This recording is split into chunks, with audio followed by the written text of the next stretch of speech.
Okay. Can you hear me now? Excuse me. Can you hear me now? Because it says you can. Good, good. Okay. Never heard of Wyrd Sisters before. Good, you give me eyes for reading this series. I suck at actually reading. It hurts my brain. Yeah, I know, Drac. It's okay. I'll read as much as I can. Well, I'm not going to read the entire thing today or anything. That'd be a bit silly. But, you know, as much as we can squeeze into 2 or 3 hours. That should be plenty. Now, one more moment. I'm just going to put on a little music. Might want to boost your volume. Well, I can do that at least. Let's see.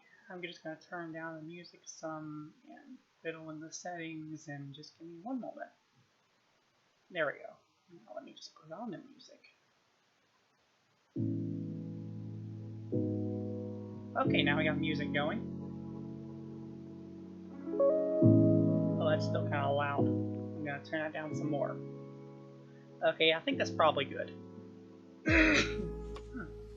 Oh, okay, Raz. Take care, take care. It was good to have you here while you were. I really appreciate your words of encouragement. Now, I believe I will get started.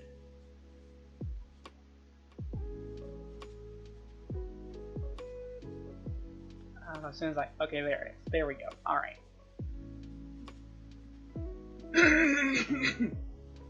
Just clear my throat. Okay, page 1. Now I just need a fireplace to gather around. Yeah, if only. I guess I could have put on some flame sounds or something, but here we are. Okay. Actually, that music isn't too loud, is it? I mean, it sounds pretty loud from where I'm standing anyway, but I did turn it down a good bit, so I don't know. Okay, good. Okay. Alright. The wind howled, lightning stabbed at the earth erratically, like an inefficient assassin. Thunder rolled back and forth along the dark, rain-lashed hills. The night was as black as the inside of a cat. I might stop and laugh every now and then. It's just, you know, it's a funny book. It was the kind of night you could believe on which the gods moved men as though they were pawns on the chessboard of fate. In the middle of this elemental storm, a fire gleamed among the dripping furze bushes like the madness in a weasel's eye. It illuminated 3 hunched figures. As a cauldron bubbled, an eldritch voice shrieked, "When shall we meet again?" There was a pause. Finally, another voice said in far more ordinary terms, "Well, I can do Tuesday."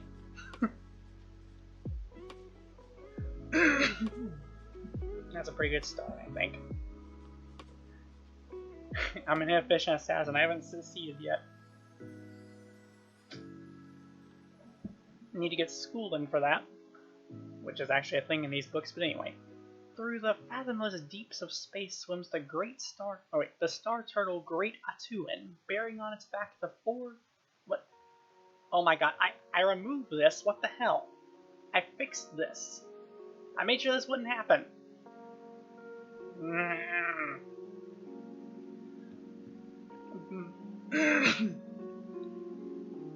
The Great Atuin, bearing on its back the 4 giant elephants who carry on their shoulders the mass of the Discworld. A tiny sun and moon spin around them on a complicated orbit to induce seasons, so probably nowhere in the multiverse is it sometimes necessary for an elephant to cock a leg. No, wait. A tiny sun and moon spin around them on a complicated orbit to induce seasons, so probably nowhere else in the multiverse is sometimes necessary for an elephant to cock a leg to allow the sun to go past. Exactly why this is probably never known. Maybe the creator of the universe got bored with all the usual business of axial inclination, albedos, and rotational velocities and decided to have a bit of fun.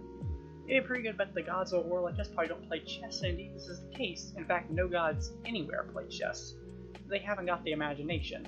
Gods prefer simple, vicious games like where you do not achieve transcendence but go straight to oblivion. A key to the understanding of all religions is that God's idea of amusements is snakes and ladders with grease rungs.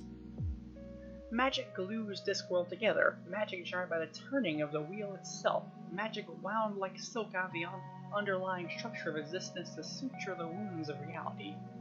A lot of it emanates in the Ramtop Mountains, which stretch from from the frozen lands near the hub all the way, via lengthy archipelago, to the warm seas which flow endlessly into space over the rim. Raw magic crackles invisibly from peak to peak and earth itself in the mountains. It's the ramtops that supply the world with most of its witches and wizards. In the ramtops, the leaves on trees move even when there's no breeze, rocks go for a stroll in the evening. Even the land, at times, seems alive. At times, so is the sky. The storm was really giving it all it had. This is its big chance. It spent years hanging around the provinces, putting in some useful work as a squall, building up experience, making contracts. Leaping out unsuspecting shepherds are blasting small oak trees. Now an opening in the weather giving it the opportunity to strut its hour, it was building up its role and hoping being spied by one of the big climates. It was a good storm. There was quite effective projection and passion. The critics agreed it only learned to control its thunder and be, in years to come, a storm to watch. The woods roared their applause and were full of mist and flying leaves. On nights such as these, the gods, as Arden pointed out, play games other than chess with the fates of mortals and thrones of kings. It's important to remember they always cheat, right up to the end. And a coach came hurtling along the rough forest track, jerking violently as the wheels bounced off tree roots. The driver lashed the team, the desperate crack of the whip providing a rather neat counterpoint to the crash of the tempest overhead. Behind, only a little way behind and getting closer, are three hooded riders. On nights such as these, evil deeds are done. And good deeds, of course, but mostly evil on the whole. On nights such as this, witches are abroad. Well, not actually abroad. They don't like the food, and you can't trust the water, and the shamans are always hogging the deck chairs. But there was a full moon breasting the ragged crowds, and the rushing air was full of whispers and the very broad hints of magic. In a clearing of the forest, the witches spoke thus. I'm babysitting on Tuesday, someone with no hat but a thatch of white curls so thick she might have been wearing a helmet. For Jason's youngest I can manage Friday. Hurry up with the tea, love, I'm parched.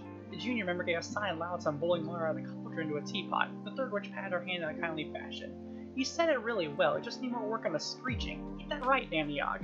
Very useful screeching, I thought, said Nanyog early. I can see Goody Whimper, may she rest in peace, gave you a lot of help with the squint. It's a good squint, said Granny Weatherwax. The junior witch, whose name was Margaret Garlic, relaxed considerably. She held Granny Weatherwax in awe. It was known for the mountains that Miss Weatherwax did not approve of anything very much. If she said it was a good squint, then her eyes were probably staring straight up her own nostrils. Unlike wizards who like nothing better than a complicated hierarchy, witches don't go in for much of a structured approach to career progression. It's up to every individual witch to take on a girl to hand the area over to when she dies. Witches are not by nature gregarious, at least if there are witches, I certainly don't have leaders. Granny Weatherwax is most highly regarded the leaders they didn't have. Margaret's hand shook slightly as she made the tea. Of course, it's all very gratifying, but a bit nerve-wracking to start one's working life as a village witch between Granny and the other side of the forest, Nanyog. It had been her idea to form a local coven. She felt it was more, well, a cult. To her amazement, the other two had agreed, or at least hadn't disagreed much. An oven, Nanyog had said. What do we join an oven for? She means a coven, Githia, Granny Weatherwax explained. You know, like the old days. A meeting. A knees up, no dancing, she warned. I don't hold the dancing, or the singing, or getting overly excited, all that messing about with ointments and similars. It does you good to get out, said Nanny happily. Okay, I guess we're just gonna have to deal with this for a bit. Just think of it as a few breaks in my voice.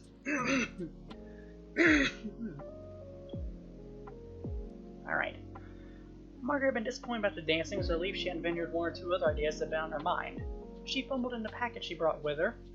It was her first Sabbath, and she was determined to do it right. Would anyone care for a scone, she said. Ray looked at hers before she bit it. Margaret had big bat designs on it. They had little eyes made of currants. Aw, that's cute. The coach crashed through a tree to the forest edge, ran on two wheels for a few seconds and hit a stone, right up against all walls of balance and rumbled on. But it was going slower now. The slope was dragging at it. And the coachman, staying upright in the manner of a charioteer, pushed his hair out of his eyes and peered through the murk. No one lived up here in the lip of the ramtops themselves, but there was a light ahead. Well, it was merciful, there was a light there. An arrow buried itself in the coach roof behind him. Meanwhile, King Burrance, monarch of Lancashire, was making Lancashire? I'm gonna go with Lancashire. Was making a discovery. Like most people the rate of 60, at any rate below the age of 60 or so, he hadn't exercised his mind much what happened when you died. Like most people since the dawn of time, he assumed it all worked out in the end. And, like most people since the dawn of time, he was now dead. He was in fact lying at the bottom of one of his own stairways in the castle with a dagger in his back. He sat up and was very surprised when someone he had certainly inclined to think of as himself was sitting up, something very much like his body remained lying on the floor. It was a pretty good body, incidentally, now that you come to see it from the outside. He'd always been quite attached to it, he had to admit, and this didn't seem to be the case now. It was big and well-muscled. He looked after it. He allowed a mustache and long, flowing locks. He seemed got plenty of outdoor exercise and lots of red meat. Now, just when the body had been useful, it let him down. Or out. On top of that, he'd come to terms with a tall, thin figure standing beside him. Most of it was hidden in a hooded black robe, but one arm which extended was made of bone. When one was dead, there are these things one instinctively recognizes. Gotta do the death voice now. Hello. Vernon stripped onto his full height, or what would have been his full height, that part in which the word height could be applied was not lying stiff on the ground and facing a future in which the only word death would be accurate. I am a king, Marquis, he said. Was, your majesty. What? I said was. It's called the past tense. You'll soon get used to it. The tall figure tapped his calcareous fingers on the side's handle. He was obviously upset about something. If it came to that, Vernus thought, so am I, but the various broad hints available in certain present circumstances were bringing through even the mad brain stupidity of much of his character, and he was dying on that whatever kingdom might currently be in, he wasn't the king of it. Are you deaf, fellow? He ventured. I have many names. Which one are you using at the present? He said with a shade more deference. There are people milling around them. In fact, many people milling through them like ghosts. Oh, so it was Felmet, he added vaguely, the figure lurching would have seen the light at the top of the stairs. My father said I should never let him get behind me. Why don't I feel angry? Glands, said Death shortly. Adrenaline and so forth. And emotions. You don't have them. All you have now is thought. The tall creature appeared to reach a decision. This is very irregular, he went on apparently to himself. However, who am I to argue? Who indeed? What? I said who indeed. Shut up. That stood with his skull on one side, so listening to some inner voice. As his hood fell away, the late king noticed he resembled a polished skeleton in every way but one. His eye sockets glowed sky blue. He wasn't frightened, however, not simply because it's difficult to be fear of anything when the bits you need to be frightened with are curdling several yards away, but because he'd never been frightened of anything in his life and that wasn't going to start now. This is partly because he didn't have the imagination, but he was also one of those rare individuals who is totally focused in time. Most people aren't. They live their lives in a sort of temporal blur around the point where their body is, anticipating the future or holding on to the past. They're so busy thinking about what happens next that the only time they ever find out what's happening now is when they come back and look on it. Most people are like this. They learn how to fear because they can actually tell deep down what is going to happen next, because it's already happening to them. But Vernus only lived in the present, until now anyway. Death sighed. I suppose no one mentioned anything to you. He hesitated. Say again. No premonitions, strange dreams. Mad old soothsayers shouting things at you on the street. About what, dying? No, I suppose not. It would be too much to expect, said Death sourly. They all leave it to me. Who do, said Verse, mystified. Fate, destiny, all the rest of them. He laid a hand on King's shoulders. The fact is, I'm afraid you are due to become a ghost. Oh, he looked down at his body, which seemed solid enough, and someone walked through him. Don't let it upset you. He watched his own stiff corpse being carried reverently up one the hall. I'll try, he said. Good man. I don't think I'll be up to all the business with the white sheets and the chains, though. Do I have to walk around moaning and screaming? Death shrugged. Do you want to? No. Then I shouldn't bother if I were you. He pulled out an hourglass on a recessed dark robe and inspected it closely. And now, I really must be going, he said. He turned on his heel, put his scythe over his shoulder, and... taking a drink.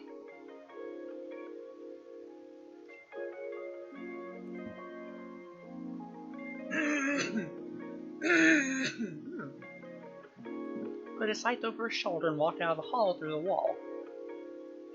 I say, just hold on there, shouted Verse, running after him. Death didn't look back. He followed him through a wall. It was like walking through fog. Is that all, he demanded? I mean, how long will I be a ghost? Why am I a ghost? You can't just leave me like this. He halted and gave an imperiously transparent finger. Stop!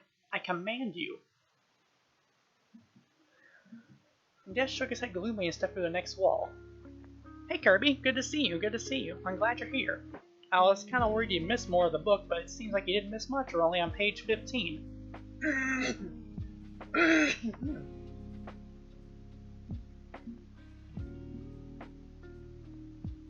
Yes, you're here now. I'm sorry if I'm cutting out. I'm doing the best I can. Okay. Oh, I'm sorry for that. I'm not entirely sure what to do about it.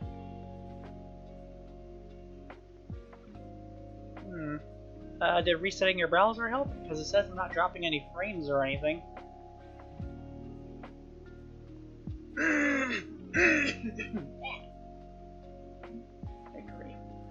Did that help at all?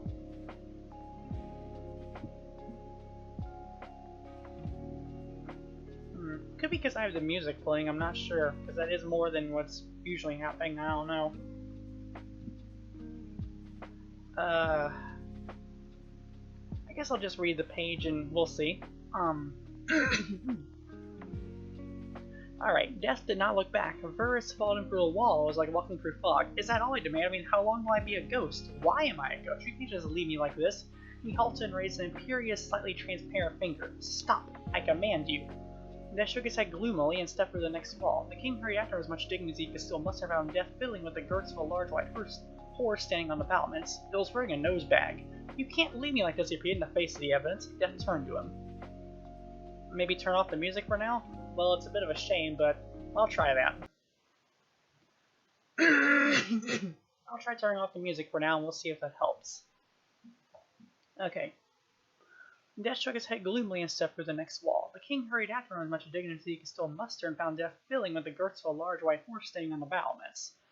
He was wearing a nose bag. You can't leave me like this, he repeated in the face of the evidence. Death turned to him. I can. You're undead, you see. Ghosts inhabit a world between the living and the dead.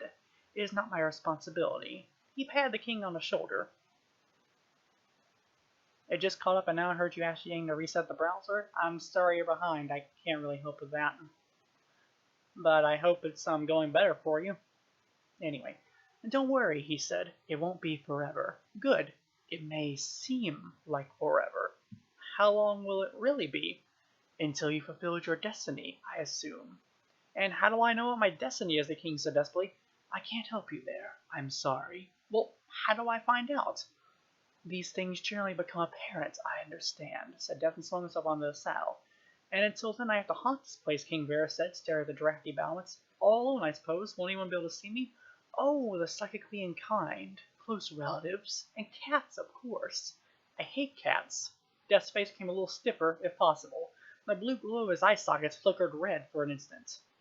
I see, he said. The tone suggested that Death is too good for cat haters. You like great dogs, I imagine.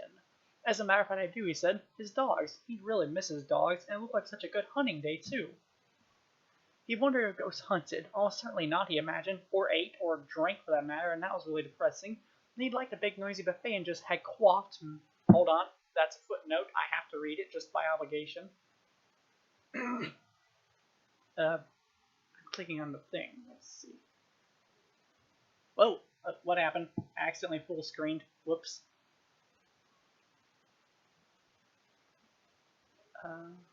Well, the note usually just pops up and I can see what it is, but I guess we'll find out later. Good, it's working better. Okay. I quaffed many pint of good ale, and bad ale from today. I've never been able to tell the difference till the following morning, usually. He hit despondently at a stone and noted gloomily that his foot went right through it.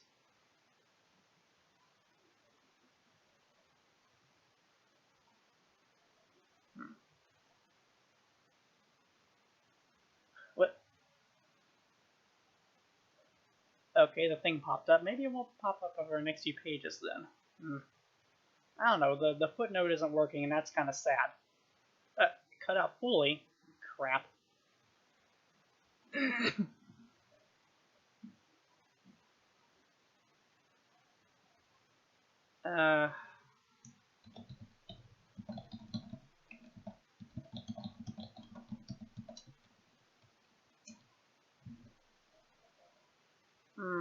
Let's see.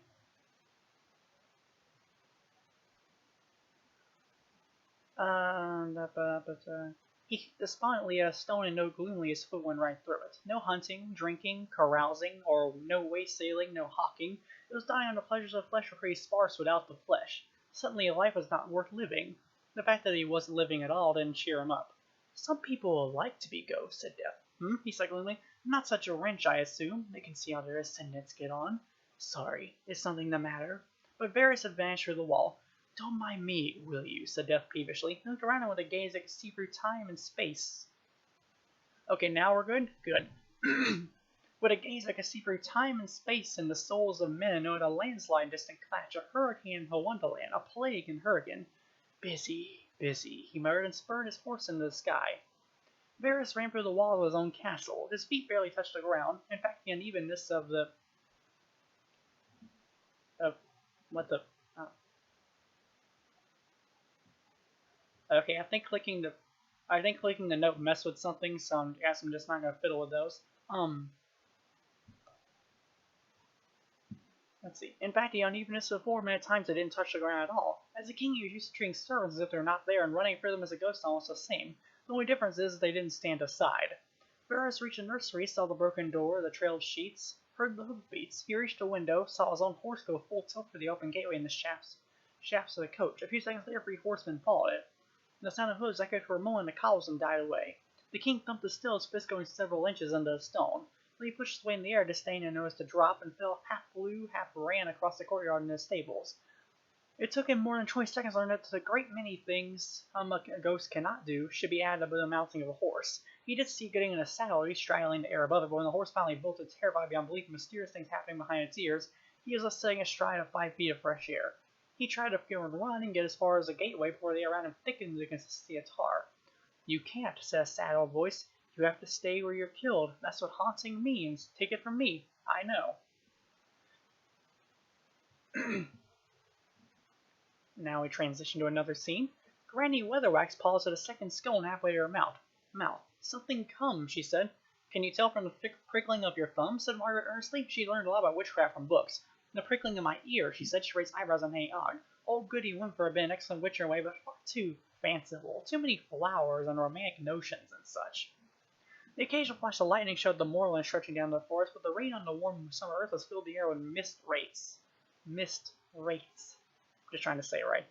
Hoofbeats, said Nanny Og. No one will come here at this time of night. Margaret peered around timidly. Here and there on the moor were huge sandstones, origins lost to time, which said to lead mobile and private lives of their own. She shivered. What's to be afraid of? She managed. Us, said Granny Weatherwax smugly. The hoofbeats neared and slowed. Then the coach rattled between the first bushes, his horse hanging in their harnesses. The driver let down, ran the door, pulled a large bundle from inside, and dashed through the trio. He was halfway across the damp peat when he stopped and stared at Granny Weatherwax in horror. It's all right, she whispered, and a whisper cut through the grumbling of the storm as clearly as a bell. She took a few steps forward, and a convenient lightning flash allowed him to look directly into the man's eyes. Yet the peculiarity of focus told those who had to know, that he was no longer looking at anything in this world. With a final jerking movement, he thrust the bundle into Granny's arms and tumbled forward, the feathers of a crossbow bolt sticking out of his back.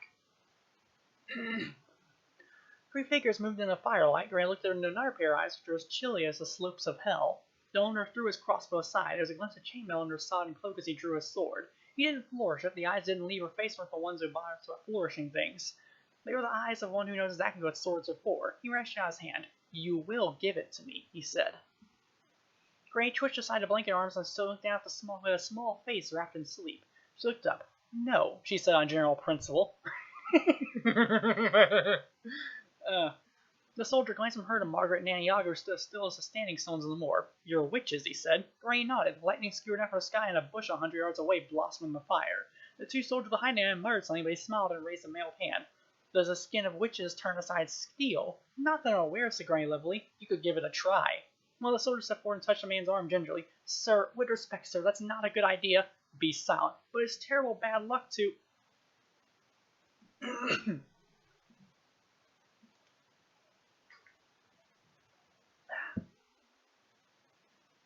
But it's terrible bad luck to... Must I ask you again? Sir, said the man.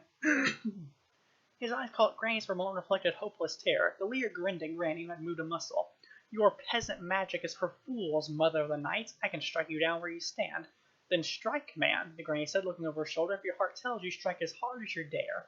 The man reached for his sword, raised his sword. Lightning speared down again, split a stone a few yards away, filling the air with smoke and the stink of burnt silicon.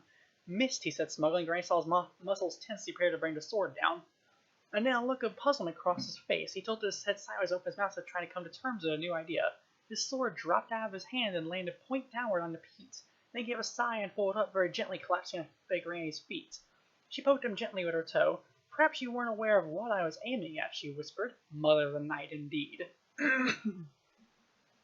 The soldier tried to restrain him and stared horror to blade dagger his hand and backed away. I couldn't let him. He shouldn't have. It's not right to, he stuttered. Are you from around these parts, young man? Said Granny. He dropped his knees. Mad wolf, ma'am. He looked at the fallen captain. They'll kill me now, he wailed. But you did what you thought was right, said Granny. I didn't become a soldier for this. Not to go around killing people. Exactly right. If I was you, I'd become a sailor, said Granny thoughtfully. A nautical career I should start as soon as possible. Now, in fact. Run off, man. Run off to sea where there's no tracks. You'll have a long and successful life, I promised. She looked thoughtful for a second at least longer as likely to be if you hang around here. He pulled himself upward, gave her a look compounded with gratitude and awe, and ran off into the mist. And now, perhaps someone will tell us what it's all about, she said, turning to the third man. To where the third man had been, there was a distant drumming of hooves and then silence. Nay, I'll hobble forward. I could catch him, she said. What do you think? Granny shook her head. She looked down at the rock and looked at the child in her arms. It was a boy, no more than 2 years old, and quite naked under the blanket. She rocked him vaguely and stared at nothing. Granny Yaga examined the two corpses with an air of one whom laying out folds no fears. Perhaps they're bandits, said Margaret tremulously. Nanny shook her head. A strange thing. They both wear the same badge. 2 bears on a back on a black and gold shield. Anyone who knows what that means? It's the badge of King Vernus. Who's he? Said Granny. He rules the country. Oh, it's that king, said Granny, as if the matter was hardly worth noting. Soldiers fighting one another. Doesn't make sense. Margaret, you ever look in the coach. The youngest witch poked around inside the body and came back for a sack. She evidently something thud onto the turf. The storm had rumbled off on the other side of the mountain now, and the watery moon shed a thin gruel of light over the damp moorland.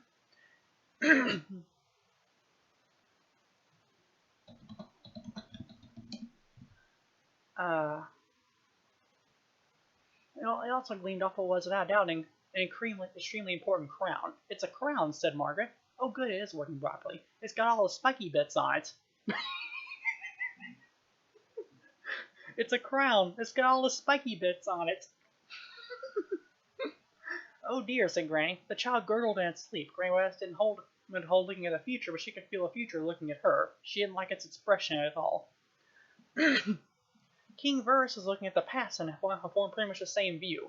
You can see me, he said. Oh yes, quite clearly, in fact, said a newcomer. Verus's brows nodded. Being a ghost didn't seem to require considerably more mental effort being alive. He was managed quite well in 4 years, I don't think much more than once or twice per day, and now he was doing it all the time. Ah, he said, you're a ghost too. Well spied. It was the head under your arm, he said, pleased with himself. That gave me a clue. Does it bother you? I can put it back on if it bothers you, said the old ghost helpfully. He extended a free hand. Pleased to meet you. I'm Chimpot, king of Lancashire. Verus, likewise. He peered down the old king's features and said, don't seem to recall seeing your picture in the long gallery. Oh, this is all after my time, said Champot dismissively. How long you been here, then? He reached down and rubbed his nose. About 1,000 years, his voice with pride. Man and ghost. 1,000 years. I built this place, in fact. Got neatly decorated. My nephew cut my head off while I was asleep. I can't tell you how much that upset me. But 1,000 years, he repeated weakly. He took his arm. It's not that bad, he confided, and let the resisting king across the courtyard. Better than being alive in many ways. They must be bloody strange ways, then, snapped Verus. I like being alive. Chimpot grinned reassuringly. You'll soon get used to it. I don't want to get used to it. You got a strong morphogenic field, said Champot. I can tell. I look for these things. Very strong, I should say. What's that? Well, I was never very good with words, you know, said Champot. I always found it easier to hit people with something, but I gather more sounded how alive you were. When you're alive, you mean it's something called, animal vitality? Yes, that's it. Animal vitality. The more you have, the more you stay yourself, as it were, if you're a ghost. I expect you were 100% alive when you're alive. Despite himself, Verus felt flattered. I tried to keep busy. They strolled through the wall into the wall into a great hall, which is now empty. The sign of the trestle table triggered an automatic reaction. How do we go about getting breakfast? He said. Champot's head looked surprised. As you can tell, the king is a bit thick in more ways than one. Very much vitality, very much not getting being dead. We don't, he said, we're ghosts. But I'm hungry. You're not, you know, it's just your imagination. There's a clattering from the kitchens, the cooks are up, and he has us made instructions preparing the castle's normal breakfast menu. Familiar smells are wafting from a dark archway that led to the kitchens. He sniffed. Sausages, he said dreamily. Bacon, eggs, smoked fish. Actually, I'm not sure if I've had smoked fish, but it does sound good.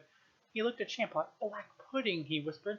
You haven't actually got a stomach, the old ghost pointed out. It's all in the mind, just force a habit. You just think you're hungry. I think I'm ravenous. Yes, but you can't actually touch anything, he explained gently. Nothing at all. He lurched so gently on a bench so that he did not drift through and sank his head into his hands. He feared death would be bad. He didn't realize how bad. He wanted revenge. He wanted to get out of suddenly horrible castle to find his son, but he was even more terrified to find what he really wanted right now was a plate of kidneys. That's being dead for you, I suppose. A damp dawn flooded across the landscape, scaled the battlements of Lancashire Castle, and stormed the keep and finally made for the casement of the Solar. Duke Felmet stared out gloomily at the dripping forest. He was the one who killed the king, by the way, if he mentioned him earlier. There was so much of a lot of it. It wasn't a sign that he had anything against trees, it's just the sight of so many of them was terribly depressing. He kept wanting to count them. Indeed, my love, he said. The Duke put those who met the mind of his mind. Bleh. The Duke put those who met him in the mind of some sort of lizard, perhaps a type that lives on volcanic islands, moves once a day, and has a vestigial third eye and blinks on a monthly basis. He considers himself to be a civilized man more suited to the dry air and bright sun than a properly organized climate. On the other hand, he mused, it must be nice to be a tree. Trees didn't have ears, he was pretty sure of that, and they seemed to manage without the blessed state of matrimony.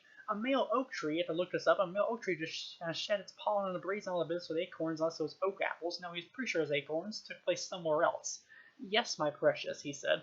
Yes, trees had it all worked out. He glared at the forest roof. Selfish bastards. Certainly, my dear, he said. What? Said the Duchess. The Duke hesitated, thus trying to replay the monologue of the last 5 minutes. There was something about him being half a man and infirm on purpose. He was sure there had been a complaint about the coldness of the castle. That was probably it. Well, his ranch of trees going to do a decent day's work for once. I'll have some cut down brought in directly, my cherished. Lady Falmouth was momentarily speechless. This was by the way of being a calendar event. She was a large and impressive woman, who gave people confronting her for the first time the impression of seeing a galleon under full sail. The effect was heightened by her unfortunate belief that red velvet rather suited her. However, it didn't sell for complexion. It matched it. The Duke often mused at his good luck in marrying her. If it wasn't for the engine of her ambition, he was just a local lord, with nothing much to do but hunt, drink, and exercise his droit de seigneur. Instead, he was now just a step away from the throne and might still be monarch of all he surveyed. Provided all he surveyed was trees. He sighed. Cut what down? Said Lady Felmet icily. Oh, the trees. What's trees got to do with it? Well, there's such a lot of them. Don't change the subject. Sorry, my sweet. What I said was, how can you be so stupid as to let them get away? I told you that Sir was far too loyal. You can't trust someone like that. No, my love. You didn't by chance consider sending someone after him, I suppose. Brezen, my dear, and a couple of guards. Oh, the Duchess paused. Brezen was captain of the Duke's personal bodyguards and fished a killer as a psychotic mongoose. He would have been her choice. It annoyed her to be temporarily deprived of a chance to fault her husband, but she rallied quite well. He wouldn't need to go out of all if he hadn't listened to me, but you never do. Do what, my passion?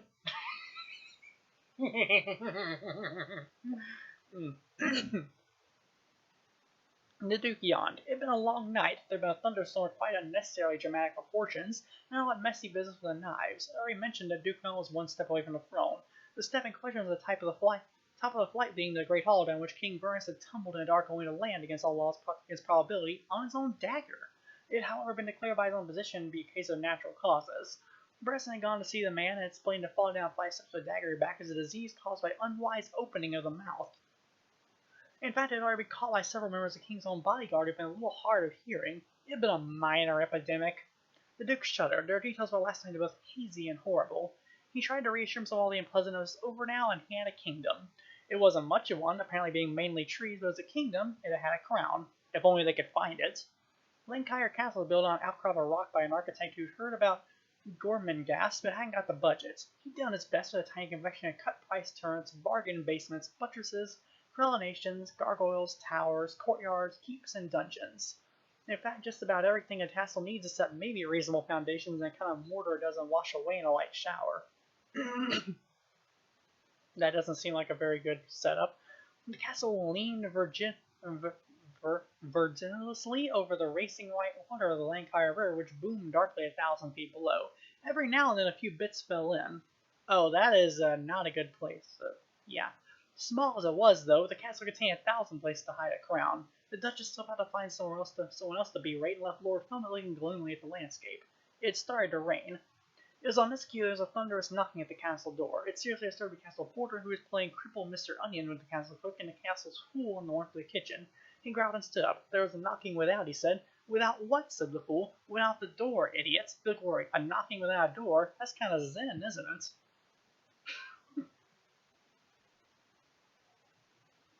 I don't really get the joke, but I see he does not earn his pay. When the porter grumbled off in the direction of the gatehouse, the cook had pushed another farthing into the kitty and looked sharply over the cards of the fool. What's his zen? The fool's bells tinkled each sword for the cards. I think he said, oh, a subsect of a turn-wise clash philosophical system of some zen, known for a simple austerity and the offer of personal tranquility and honesty through meditation and breathing techniques. An interesting aspect of which is the asking apparently nonsensical questions about widening the doors of perception. How's that again? Said the cook suspiciously. He was on edge, and he'd taken the breakfast of the great hall, beginning to feel something was trying to take the tray out of his hands. But that wasn't bad enough. The new Duke sent him back for, he shuddered, oatmeal and a runny boiled egg. The cook was too old for this sort of thing. He was set in his ways. He was a cook in a real feudal tradition. If it hadn't been an apple in your mouth and you couldn't roast it, he didn't want to serve it. The fool hesitated with the card in his hand, suppressing his panic, and thought quickly. I faith, uncle, he squeaked. That was more full of questions than a marlberry of mizzen sails. The cook relaxed. Well, okay, said not fully satisfied. The fool had lost the next 3 hands just beyond the safe side. That implies, of course, he can win any time he wants. The porter, meanwhile, unfastened the hatch of the wicket gate and poured out.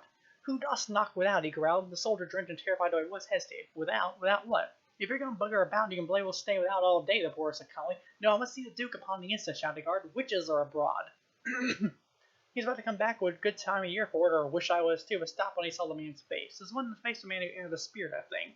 It was look of someone who's seen things a decent man shouldn't see. Witches, said Lord Helmet. Witches, said the Duchess, in adapted corridors of moist fans the wind and distant keyholes with a note of hope said, witches.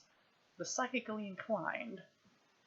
It's meddling, that's the way it is, agreed with Alex, and no good to come of it. It's very romantic, said Margaret breathlessly, and heaved a sigh. Goochie goo, said Nayog. Anyway, said Margaret, you killed that horrid man. I never did. I just encouraged things to take their course, said Greenwood, wax frowning. He didn't have no respect. Once people lose their respect, it means trouble. He's always you as you did. The other man brought him out here to save him, said Margaret. He wants to keep him safe. It's obvious. It's destiny. Oh, obvious. I'll grant you it's obvious, said Granny. Trouble is, just because things are obvious doesn't mean they're true. She weighed the crown in her hand. It felt heavy in a way that went beyond mere pounds and ounces. Yes, but the point is, said Granny, that people are going to come looking. Serious people, serious looking, pull down the walls and burn off the thatch looking, and who's a boy in? And get ya, I'm sure we'll be a lot happier if we stop gurgling like that, Granny snapped. She could feel her nerves coming on. Her nerves always played up when she wasn't sure of things. Besides, they had retired to Margaret's cottage, and the decor was getting to her as Margaret believed in nature's wisdom and elves and healing power of colors and the cycle of seasons and love everything she did not truck with. You're not telling me how to look after a child, snapped Nanny out mildly, and me with my 15 of my own? I'm just saying we all think about it, said Granny. The other two watched her for some time. Well, said Margaret, her fingers drummed the edge of the crown, she found. First, we gotta take him away from here, she opened her hand. No gift here, I'm sure his cottage is ideal and everything, but it's not safe. He's gotta be somewhere away from here, a long way away, where no one knows who he is. And then there's this. She crossed the crown from hand to hand. Oh, that's easy, Margaret. You just hide under a stone or something. Much easier than babies. It ain't, said Granny. The reason being the country's full of babies. They all look the same, but I don't reckon there's many crowns. They have a way of being found anyway. They kind of call out people's minds. It was bugged up under a stone and weeks time discovered by accident. You mark my words. It's true that, said Nanny Augur. See how many times you throw in a magic ring in the deepest depths of the ocean, and then when you get home and have a nice bit of turb off your tea, there it is again. They considered it in silence. Never, said Granny irritably, and nor have you. Anyway, he might want it back. It was rightfully his, that is. King's house set a lot of store by their crowns. Really get that. Sometimes you say the most, I'll just make the tea, shall I? Said Margaret brightly and disappeared into the scullery. The two witches sat on the other side table in polite and prickly silence. Finally, Nanny Augur said, She's done up nice, hasn't she? Flowers and everything. What's the things on the walls? Sigils, said Granny, or some such. Fancy, said Nanny Augur politely. And all them robes and wands and things too. Modern, said Granny with a sniff. When I was a gal, we had a lump of wax and pins and had to be content. We had to make our own enchantment in them days. Ah, well, we all passed a lot of water since then, Naox said sadly. She gave them maybe a comforting jiggle. Granny Wellach sniffed. Naox had been married 3 times and ruled a tribe of children and grandchildren all over the kingdom. Certainly it wasn't actually forbidden for witches to be married. Granny had to concede that, but reluctantly, very reluctantly, she sniffed again disapprovingly, and this was a mistake. What's that smell? She snapped. Ah, Naox said, repositioning the baby. I expect I'll just go see if Margaret has any clean rags, shall I? Oh. Now Granny was left alone. She felt embarrassed as one often does when they're left alone in someone else's room and felt the urge to get up and inspect the books over the sideboard and examine a mantelpiece for dust. She turned the crown around and around in her hands. Again, it gave the impression of being bigger and heavier than it actually was. She caught the side of the mirror mantelpiece and looked down at the crown. It was tempting. It was practically begging for her to try it on for size. And why not? She made sure the ears weren't around, and in one movement licked off her hat and placed the crown on her head. It seemed to fit. She drew herself up proudly and waved a hand impiously in the general direction of the hearth. I guess it would be pretty tempting if you had a crown to put it on, even if you are an old witch. Jolly well do this, she said. She beckoned arrogantly at the grandfather clock. Chop off his head, and what ho? She commanded. She smiled grimly, then froze and shared the screams, the thunder of horses, and deadly whisper of arrows, and a damp, solid sounds of spears and flesh. Charge after charge echoed through her skull. Sword met shield, or sword or bone, relentlessly. Years streamed over her mind in the space of a second. There are times when she lay among the dead or hang from a branch of a tree, but always there are hands that would pick her up again and place her on a velvet cushion. She very carefully lifted the crown off her head. It was an effort. They didn't like it much, and laid it on the table. Okay, that's kind of creepy. The crown's alive, in the same sort of way objects always are, I suppose. They have history behind them, especially crowns. So that's being a king for you, is it, softly? I wonder why they all want the job. Do you take sugar somewhere behind her? You have to be born fool to be a king, said Gray. Sorry. She turned. Didn't see you come in. What was it you said? Sugar in your tea? 3 spoons, she said promptly. It was one of the few sorrows of her life that, despite all the effort she managed to be at the peak of her career, complexion like a rosy apple in all of her teeth. No amount of charms persuade a wart to take root on her handsome but slightly equine features, and vast takes of sugar only served to give her boundless energy. A wizard, she consoled, explained it was account of her having a metabolism, or at least allowed her to feel vaguely superior to any who expected had never even seen one. Margaret dutifully dug out 3 heaped stones. It'd be nice to obviously if someone could say thank you occasionally. She became aware of the crown staring at her. You can feel it, can't you, Granny? I said, didn't I? Crowns call out. It's horrible. No, it's just being what it is. I can't help it. But it's magic. It's just being what it is, Granny repeated. It's trying to get me to take it on, Granny. Margaret said, her hand hovering. It does that, yes. But I will be strong, Margaret said. I should think, St. Granny, especially something you wouldn't. What's Githia doing? She's giving the baby a wash in the sink. Can we hide something like this? What happened if we try to bury it really deep? A badger would dig it up, or someone go prospecting, or a tree would tangle its roots and be blown over in a storm, and then someone pick it up and put it on. Unless they're strong-minded like us. Unless that, of course, St. Granny, staring at her fingernails. The thing with a crown isn't just putting on us a problem, it's taking them off. She picked it up and turned it over in her hands. It's not as though it even looks much like a crown. You've seen a lot, I expect. You'd be an expert on them, naturally. I've seen a very few. They got a lot more jewels on, cloth bits in the middle, and this thin little thing, Margaret Gallic. I have, when I was trained up by Goody Whimper. May her rest in peace. May her rest in peace. She used to take me over to race back in Atlanta whenever the strolling players were in town. She's very keen to theater. They got more crowns than you can shake a stick at, though, mind you. Goody did say they made a tin and paper and stuff. And it's just glass for the jewels, but they look a lot realer than this one. Do you think that's strange? Things that try to look like things often do look more like things than things. It's a well-known fact. I don't hold with encouraging it. Well, they should have playing it in these crowns. You don't know about the theater?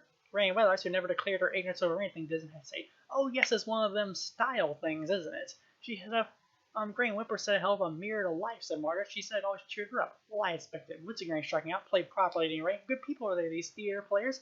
I think so. And they stroll around the country, you say, Granny said thoughtfully, looking over at the scullery door. All over the place. There's a trope in Lancashire now, I heard. I haven't been because, she looked down. It's not right, a woman going to such a place by herself. Granny nodded. She thoroughly approves of the sentence as long as there was, of course, no suggestion they applied to her. She's a witch, it works different. She drummed her fingers on the tablecloth. Right, and why not? Go tell Githia to wrap the baby up well. It's a long time since I heard a theater played properly. I love how well she covers up her ignorance there. Played properly. Like it's an instrument. Margaret was entranced as usual. The theater was no more than some lengths of painted sacking, a plank stage laid over a few barrels, a half-dozen benches set out in the village square, but at the same time it also managed to become the castle, another part of the castle, the same part a little later, the battlefield, and that was the road outside the city. The afternoon would have been perfect if it weren't for Granny Weatherwax.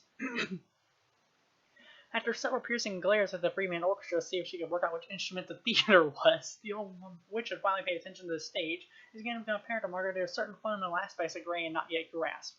She was currently bouncing up and down in her stool with rage. He killed him. Why is everyone doing about it? He killed him right there in front of everyone. Margaret held him desperately, caught his arm. She showed her feet. It's all right. He's not dead. Are you calling me a liar, my girl? I saw it all. Look, Granny, it's not real. Do you see? She subsided a little, but still grumbled under her breath. She was beginning to feel that things are trying to make a fool of her. Up on the stage, a man in a sheep's giving a spirited monologue. Gray listens intently and then nudging her ribs. What's he on about now? He's saying how sorry he is the other man is dead and they'll change the subject, really. There's a lot of crowns, isn't there? And Gray's not distracted. What are you going to kill him for, then? Well, it's a bit complicated.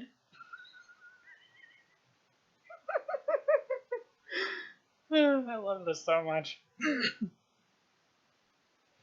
It's shameful, snapped Gray, and the poor dead thing's still lying there. Mark gave her an imploring look, and the alcohol was macitating an apple and studying the stage like a glare of a research scientist.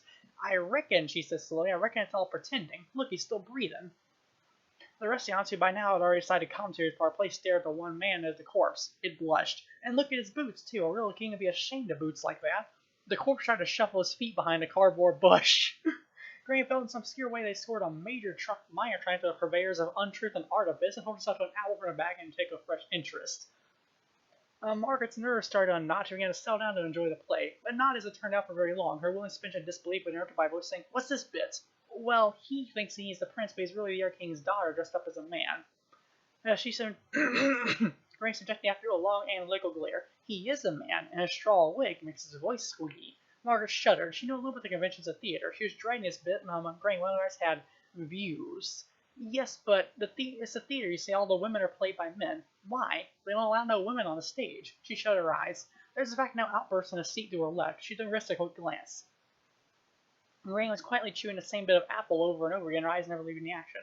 Don't make a fuss, his mate said. You already knew about her views. This is a good bit. I reckon I'm getting the hang of it. Someone tapped Rain on the shoulder and said, Madam, will you kindly remove your hat? Oh no. She turned around very slowly as down our stools, propelled by hidden motors injected the interrupter to a 100-kilowatt diamond blue glare. The man wilted under and sagged back in the stool, her face falling all the way down. No, she said. You consider the options. All right. Gray turned back and nodded the actors who paused to watch her. I don't know what you're staring at, she growled. Get on with it.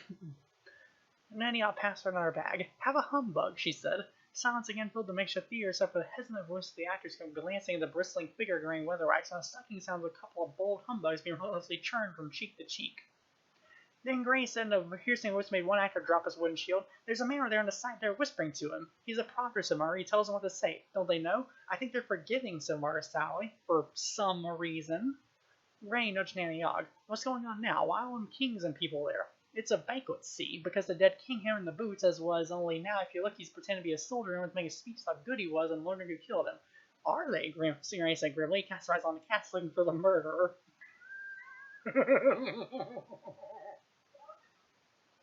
She was making up her mind. Then she stood up.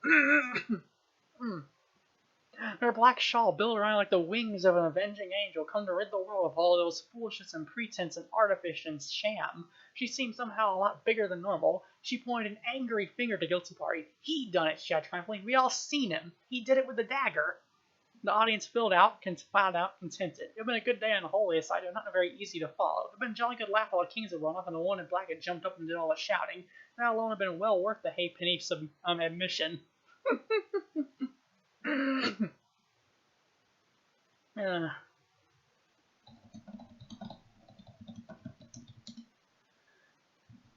The three witches sat alone on the edge of the stage. I wonder how they get all them kings and lords come here and do this, said Gray totally abashed. I thought they were too busy ruling and such.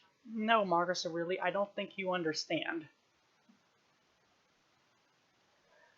Somewhat, you say. Is there anything I can help with that? Like anything that needs explaining or whatever? Well, I'm going to get to the bottom of it, snapped Granny. She got back to the stage and pulled aside the stacking curtains. You, she said, you're dead. The luckless former corpse eating a ham sandwich calmed his nerves, fell backward on a stool. She kicked the bush. Her bush went right through it. See, she said the world in general in a strangely satisfied voice. Nothing's real. It's all just paint, sticks, and paper. May I assist you, good ladies? It was a very rich and wonderful voice, with every delithathon gliding beautifully into place. It was a golden brown voice. If the creator of multiverse had a voice, it'd be a voice such as this. It had a drawback, and if it wasn't a voice you could use. Ah, you fell behind from quality issues and stuttering? Well, I can try and help with that.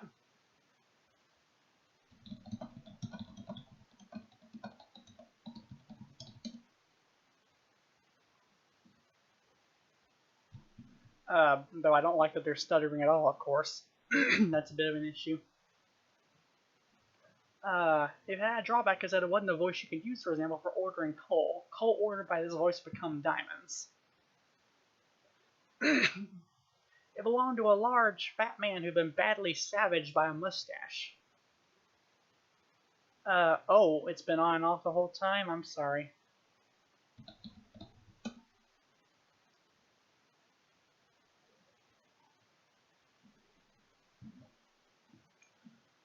Uh,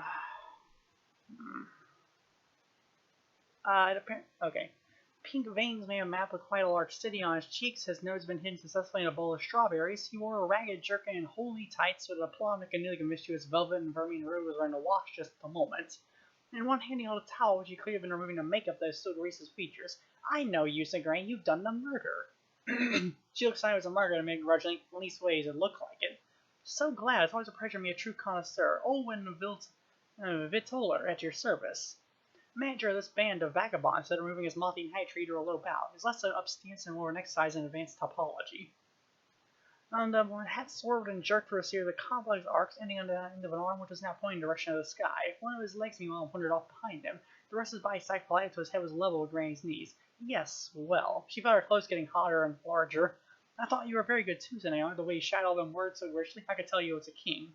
Hope we didn't upset things, said Margaret. My dear lady, could I begin to tell you graphing this for a mere mummer to learn to his audience? 1 second. If it helps, I think my voice is feeling better after reading as much as I did. Audience has seen behind the mere shell of grease paint and the spirit beneath. I expect you could. I expect you'd say anything, Mr. Vitoller. He replaced his hat in her eyes, met in a long, calculating stare, one professional way of another. He broke first, tried to pretend he hadn't been competing.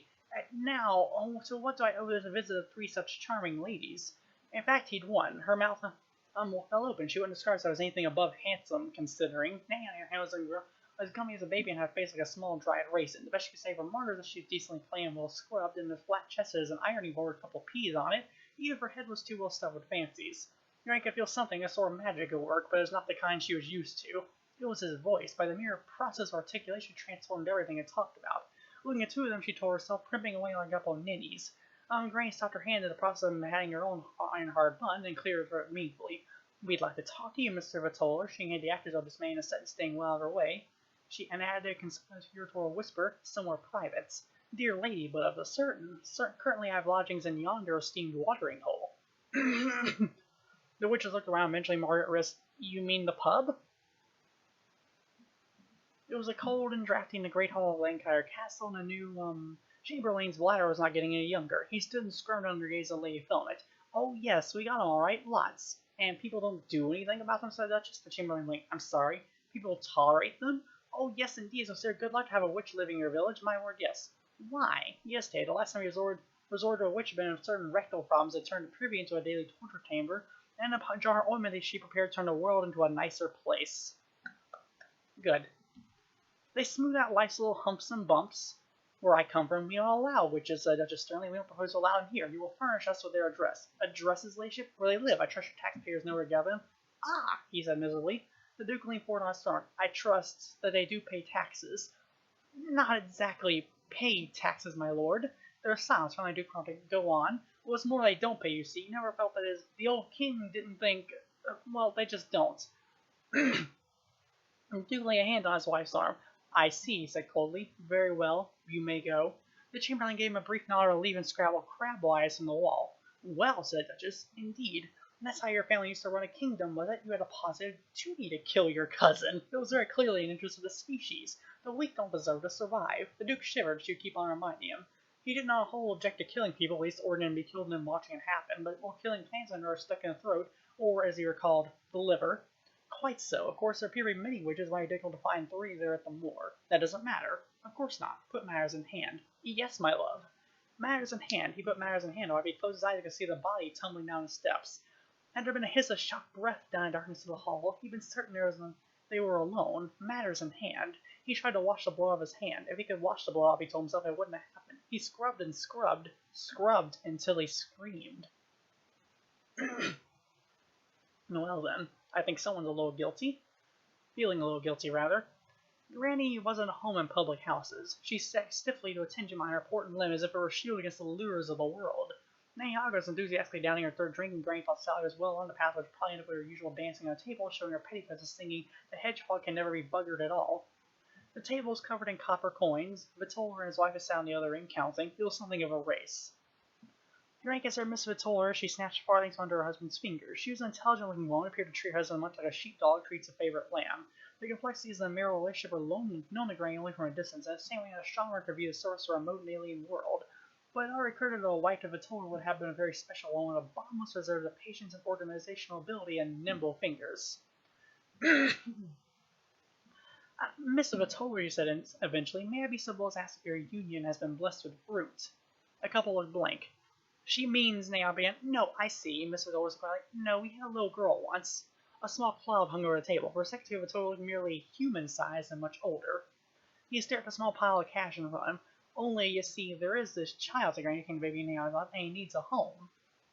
The Vitola stared, and the man sighed. It's no life for a child, always moving, always in a new town, no room for schooling. They say it's very important these days, but his eyes didn't look away. Miss Vitola said, why isn't he at home? Well, he hasn't got one, said Granny, at least not one where he'd be welcome. The silence continued. Miss Vitola said, and you who asked this, you by way of being his godmother, as Naomi said promptly. Granny was slightly taken aback. It wouldn't have occurred to her. Vitola played abstractly with the coins in front of him. His wife reached across the table and touched his hand.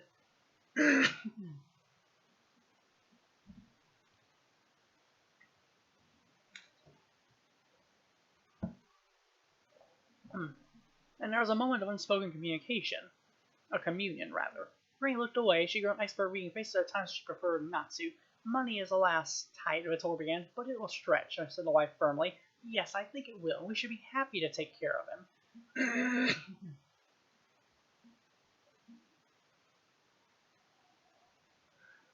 Let's see. Granny nodded and fished in the deepest recess of her cloak. She produced a leather bag, which she tipped on the table. There's a lot of silver. Oh, I'm glad you do, Yang. I'm glad. There's a lot of silver and a few tiny gold coins. This should take care of, she groped, nappies and such like, clothes and things, whatever. 100 times over, I should think, said Vitola weakly. Why didn't you mention this before? Well, if I had to buy you, it wouldn't be worth the price. But you don't know anything about us, Miss Vitola. We don't, do we, said Granny calmly. Naturally, I'd like to hear how he gets along. You could send us letters and such, but it'd not be a good idea to talk about all this after you left, you see, for the sake of the child. Miss Vitola looked at the two old women. There's something else here, isn't there? Something big behind all this? Granny hesitated and nodded. But it wouldn't do us any good to know about it? Another nod. Granny stood up as several actors came in, breaking the spell. Actors that have a feeling the space around them. I have other things to see to, she said. Please excuse me. What's his name? So I told her. Tom, said Granny, hardly hesitating. John, said Nanny. The two stared, exchanged glances, and Granny won. Tom John, she said firmly. Ouch.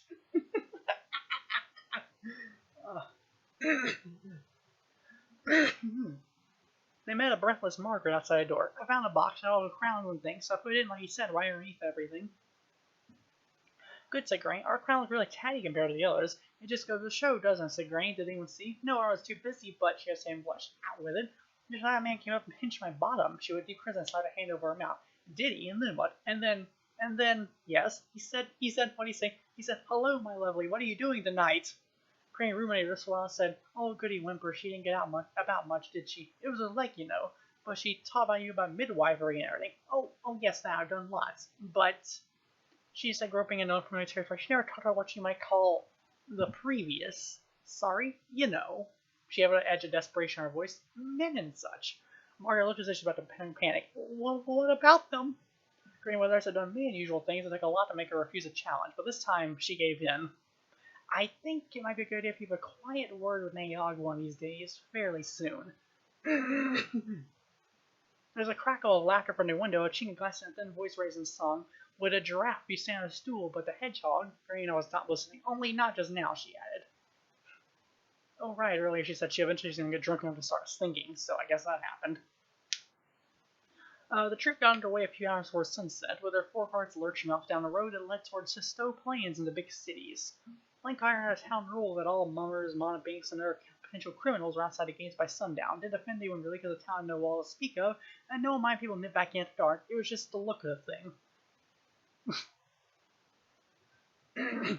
The witches watched from Margaret's cottage using Nayag's ancient green crystal ball. About time you learned how to get sound on this thing, grandmother. She gave it a nudge on the image with ripples. It's very strange, Margaret, and those cars, the things they had. Paper trees, all kinds of costumes, and there's a big picture of foreign parts.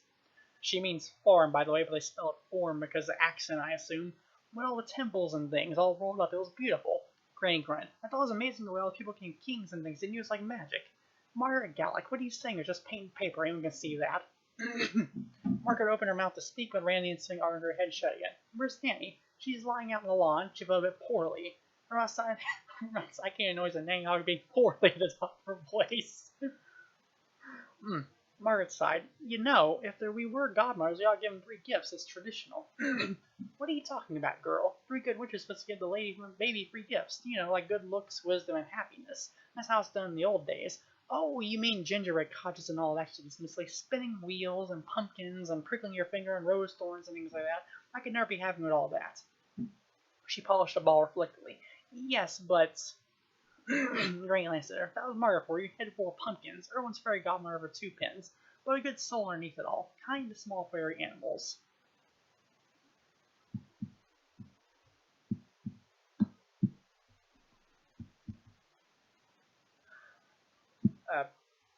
The sort of person who worried about baby birds falling out of nests. Look, if it makes you any happier, she laid her hand vaguely over the image of the parting cards. What was it to be? Wealth or beauty? Well, money and everything, and taking that his father would be handsome enough. Wisdom, do you think? That's something he'll have to learn for himself. Perfect eyesight, a good singing voice, and a lot of second name on his cracked with enthusiastic voice to tell in the night sky that a wizard's staff had a knob on the end. That's a pub song, I remember. Not important. You think I think headology, see? Not looking out this beauty and wealth is. That's not important. Nah, headology, that's the real witching right there.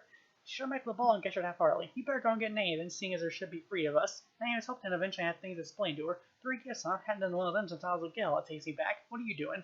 Murder busted around the room lighting candles. Well, we gotta create the right magical ambience. Ray shrugged, but said nothing, even in the face of extreme provocation. All the witches had magic their own way, and this was Margaret's house.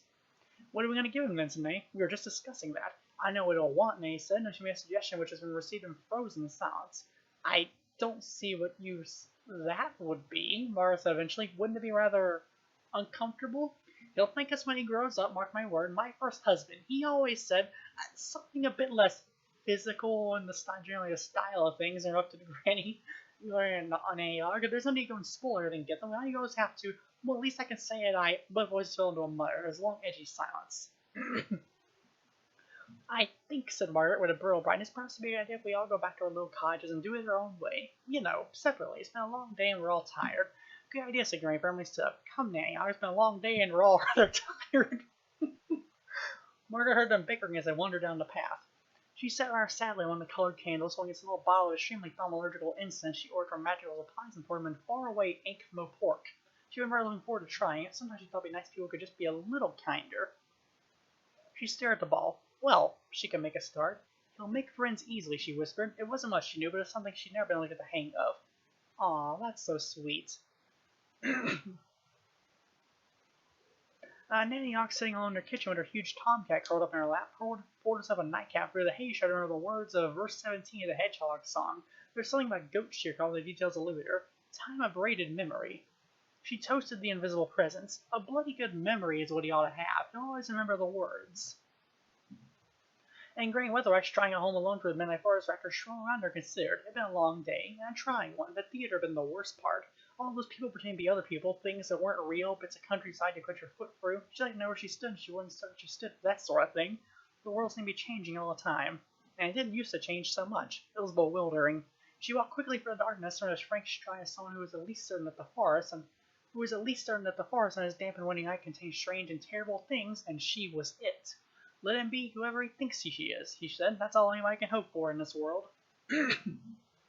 Like most people, witches are unfocused in time. The difference is they dimly realize it and make good use. They cherish the past because part of them is still living there and they can see the shadows of the future cast before it. Granny could feel the shape of the future, and it had knives in it.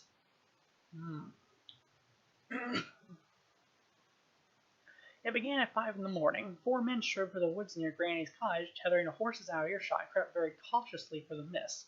The sergeant in charge was not happy with his work. He was a ram-tossed man, wasn't all certain how he went about arresting a witch. He was pretty certain that a witch wouldn't like the idea. He didn't like the idea of a witch not liking the idea. The men were ram-toppers as well. They were following him very closely, ready to duck behind him for the first sign of anything more unexpected than a tree. Granny's cottage was a fungoid shape in the mist. Her unruly herb garden seemed to move even in the still air. It contained plants seen nowhere else on the mountains, and her roots and seeds trade across 5,000 miles of this world, and the Sergeant could swear one or two of the blooms turned toward him. He shuddered. "Oh, what now, Sarge? We spread out," he said. "Yes, we spread out. That's what we do." They moved carefully for the bracken. He crouched behind a handy log and said, "Right, very good, you got the general idea. Let's spread out again. This time we spread out separately." They grumbled but disappeared in the mist. He had a few minutes to take a position and says, "Right, now we..." He paused, wondering whether to dare shout and decide against it. He stood up. He removed his helmet to show respect, salvaged the damp grass at the back door. He knocked very gently. After a few seconds of waiting, he clamped his helmet back on and said, "No one's in. Blast."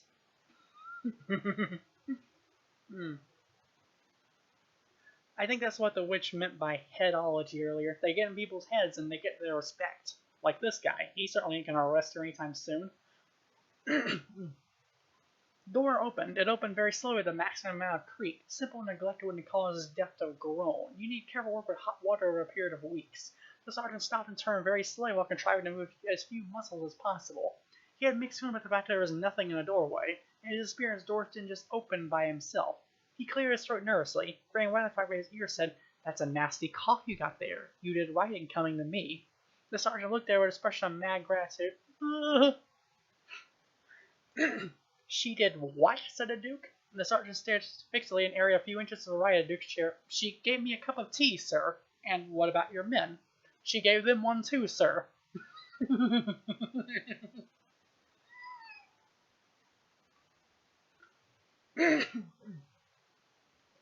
The Duke rose from his chair and put his arms around the sergeant's rusting chainmail shoulders. He was in a bad mood. He spent the half night washing his hands. He kept thinking about something that was whispering in his ear. He had breakfast oatmeal and served too salty and roasted with an apple in it, and the cooks had hysterics in the kitchen. You could tell the Duke was extremely annoyed. He was polite. He was the kind of man who becomes more agreeable as his temper drains away to the point he reached the words, "Thank you so much," sounding like the cutting edge of a guillotine. "Sergeant," he said, walking the man slowly across the floor. "Sir?" "I'm not sure I made your orders clear, Sergeant," he said in snake tones. "Sir, I mean it is possible I may have confused you. I meant to say, bring me a witch in chains if necessary, but perhaps what I really said was, go have a cup of tea. Was that in fact the case?" The sergeant wrinkled his forehead. Sarcasm not hitherto entered his life. His experience of people being annoyed with him generally involved shouting and bits of wood. "No, sir." "I wonder why, then, you did not do the thing I asked." "Sir?" "I expect she said some magic words, did she? I heard about witches." He said he spent the night before reading until his bandaged hands shook too much. Some more recital works on the subject. "I imagine she offered you visions of unearthly delight. Did she show you," he shuddered, "dark fascinations and forbidden raptures like those mortal men shouldn't even think of, and demonic secrets that took you to the depths of men's desires?" The Duke sat down and fanned himself with a handkerchief. "Are you all right, sir?" "What? Oh, perfectly. Only you've gone all red." "Don't change the subject, man," he said, pulling himself together. "Admit it, she offered you hedonistic and licentious pleasures, and only those who dabble in the carnal arts, didn't she?" He stood to attention and stared straight ahead. "No, sir," he said in a manner when speaking the truth come what may. "She offered me a bun."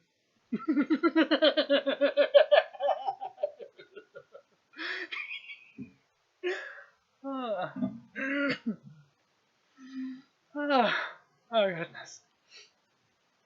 "A bun? Yes, sir. It had corns in it." Phil met absolutely still while he fought for internal peace. Finally, when he could manage, "And what did your men do about this?" They all had a bun too, sir, except young Roger wouldn't allow food on account of his trouble." The Duke sat back in the window seat and put a hand over his eyes. "I was born to roll down the plains," he thought, "where it was all flat and there wasn't all this weather and everything, and people who don't appear to be made of dough." What? He's gonna tell me what Roger had. "He had a biscuit, sir." Okay. The Duke stared at the trees. He was angry. He was extremely angry. He was but 20 years of marriage lay Phil had taught him not somebody to control his emotions, but control his instincts too, and not so much as the twitching of a muscle indicating the workings of his mind. Besides, arising out of the black depths of his head was an emotion to hear it, though he had little time for. Curiosity was flashing a fin. He managed quite well for 50 years without having any use for curiosity. It had not been a trait much of courage in aristocrats. He found certainty was much better to be there. However, it occurred to him that once curiosity might have its uses. The sergeant was standing in the middle of the floor with a stoic air of one who was awaiting a word of command, and who was quite prepared to wait until continental drift budges him from his post. He had been undemanding service to kings for many years and showed. His body was staying to attention. Despite all his efforts, his stomach stood at ease. His gaze fell upon the fool who was sitting on a stool by the throne. The hunched figure looked up and Barris gave his bells a half-hearted shake. He reached a decision. The way of progress he found was to find weak spots. He tried to shut away thoughts, but these included things like a king's kidneys at the top of a dark stairway, and concentrated on the matter at hand. He scrubbed, and he scrubbed, but it seemed to have no effect. Eventually got down to the dungeons and barred one of the torturers. Wyrd rushed in and scrubbed with that too. It had no effect either. It made it worse. The harder he scuffed, the more blood there was. He was afraid he might go mad. He wrestled thoughts to the back of his mind. Weak spots. That was it. The fool looked all weak spots.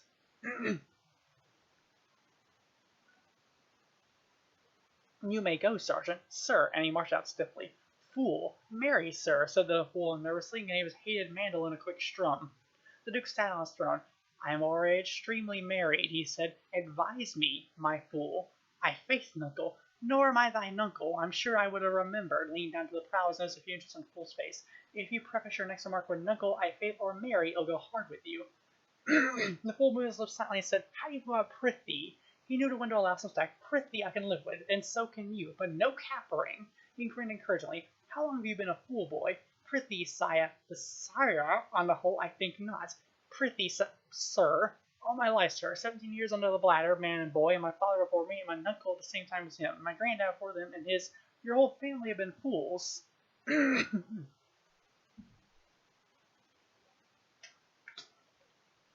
Water. Family tradition, sir. Prithee, I mean. He smiled again. The fool was too worried to notice how many teeth it contained. You come from these parts, do you? Yes, sir. And you know what the native believes? I suppose so, sir. Prithee. Good. Where do you sleep, my fool? In the stable, sir. From now on, you may sleep in the corridor outside my room, he said benevolently. Gosh! And now, he said, in a voice dripping across the fool like treacle over a pudding, tell me about witches. That night the fool slept on good royal flagstones in a whistling corridor above the great hall instead of the warm stuffy straw of the stables. He meant it literally. This is foolish to himself, Mary, but is it foolish enough?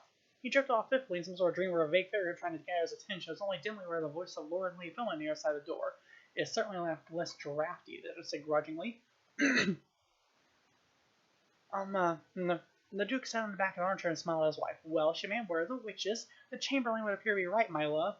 Right, beloved. The witches seem to be local people in thrall. The sergeant and the guard came back empty-handed. He came out heavily in importune thoughts.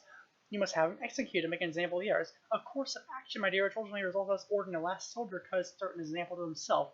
By the way, Admiral, there appear to be somewhat fewer servants on the place. I know I normally not interfere. Then don't. Housekeeping under my control. I can't abide slackness. I'm sure you know best, but what of these witches? Will you say anybody and let trouble seed for the future? Let them defy you? What of the crown? The Duke shrugged. No doubt ended up in the river. And the child? Was he given to the witches? They do human sacrifice? It would appear not, said the Duke. The Duchess looked vaguely disappointed. They must seem to cast a spell on people. Well, obviously. Not like a magic spell. They seem to be respected. They do medicine and so on. It's strange. The mountain people seem to be afraid of them and proud of them at the same time. It might be difficult to move against them. I've come to believe, the Duchess said darkly, they have cast a glamour over you as well. In fact, the Duke was intrigued. Power was always darkly fascinating, which is why he married the Duchess in the first place. He stared fixedly at the fire. In fact, said the Duchess, who recognized the malign smile, you like it, don't you? The thought of danger. I remember when you were married, all that business with the knotted rope. She snapped her fingers in front of his glazed eyes. He said, Not at all, he shouted. Then what do you do? Wait and consider. Patience is a virtue. The Duke stepped back. The smiley smile could have spent a million years sitting on a rock, and then just below one eye it started to twitch. Blood was oozing between the bandages on his hand. Once again, the full moon rode the clouds. Grandmother milked and fed the goats, banked the fire, put a cloth over a mirror, and pulled her broomstick out from behind the door. She went out, locked the back door behind her, and hung the key on its nail of the privy. This was quite sufficient. Only once in the entire history of witchery had a thief broken into a witch's cottage. The witch concerned visited a terrible punishment upon him, and I really wish I could click this footnote, but I don't know how.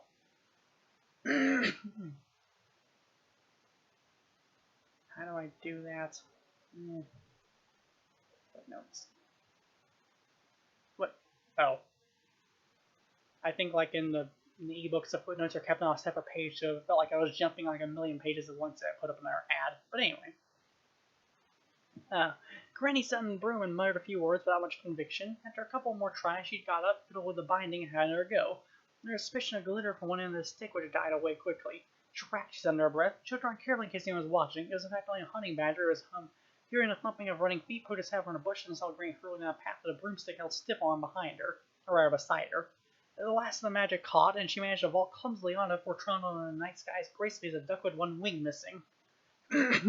Above the tree came a muffled curse against all dwarfish mechanics. Most trees prefer to live in isolated cottages with traditional curly chimneys and weed-grown thatch. Grandmother has to prove this is no good being a witch unless you let people know. Nanny Ogg didn't care much about what people knew, and even less what they thought, and lived in a new knick-knack cram cottage in the middle of Lancashire town, set in the heart of her own private empire. Various daughters and daughters-in-law came in to cook and clean on a sort of rota. Every flat service was stumped with ornaments brought back from far traveling members of the family. Sons and grandsons kept the log pile stacked, the roof shingled, and the twin chimneys swept. The drink cupboard was always full, the couch by rocking chair always stuffed with tobacco. Over the hearth was a huge pokerwork sign saying, Mother. No tyrant in the whole history of the world ever achieved dominion so complete. She also kept a cat, a huge one-eyed gray tom named Grebo, who divided his time between sleeping, eating, and following the most enormous incestuous feline tribe. He kept his eye like a yellow window into hell when he heard the Granny's broomstick land awkwardly in the back lawn. Then he was kind of recognized Granny as an inner cat hater and gently oozed under a tumba chair. Oozed. Margaret was already primly seated by the fire. Some of you unbendable rules of magic practitioners cannot change their appearance for any length of time. Their bodies will become morphic inertia and gradually return to shape. But Margaret tried. Every morning her hair was long, thick, and blonde. By evening, it always returned to a normal, worried frizz. To ameliorate the effect, she tried to plate violets and cowslips in it. The result was not all she hoped. It gave the impression of a window box had fallen on her head. Good evening, said Granny. Well met by moonlight, said Margaret politely. Mary met the Shar Steinson. Watcha, said Nanny Ogg. Margaret winced. Granny sat down and started moving the pins and nailed her tall hat to her button. Finally, a sight of Margaret dawned on her. Margaret! The young witch jumped and clamped her knuckling hands firmly to the virtuous fringe of her gown. Yes? What have you got in your lap? It's my familiar, she said defensively. But I told you had. It wandered off. Anyway, it wasn't very good. Granny sighed. How much Margaret's restless search for a reliable food had been going on for some time, despite the love and attention she lavished. All seemed to have some terrible flaw, like a tendency to bite, get trodden on, or extreme cases of metamorphose. That makes 15 times this year, said Granny, not kind of horse. What's this one? It's a rock, chuckled Nanny Ogg. Well, at least it should last. The rock extended ahead and gave her a look of mild amusement. It's a tortoise, said Margaret, brought down from Sheepridge Market. It's incredibly old and knows many secrets, the man said. I know that man. He's the one who sells goldfish at Tarnish after a day or two. Anyway, I will call him Lightfoot. Her voice warm with defiance. I can if I want. Yes, all right, I'm sure. Anyway, how goes it, sisters? It's 2 months since we last met. It should be every new moon, said Margaret sternly. Regular. That was our Graham's youngest wedding, said Naomi. Couldn't miss that. And I was up all night with a sick goat, said Graham promptly. Yes, well. She remembered her back. Anyway, we're going to start. We better light the candles. They exchanged a resigned glance. We got this lovely new lamp our Tracy sent me, said Naomi innocently. I was going to poke up the fire a bit. I have excellent night vision, Margaret continued sternly, and you've been reading them funny books. Grimoires. You aren't going to draw on the floor again neither, said Naomi. It took 15 days to clean up those what's the names last time. Runes. There's a look of pleading in her voice. Look, just one candle? All right, said Naomi, really, but it makes you feel any better. Just the one, and decent light one, nothing funny.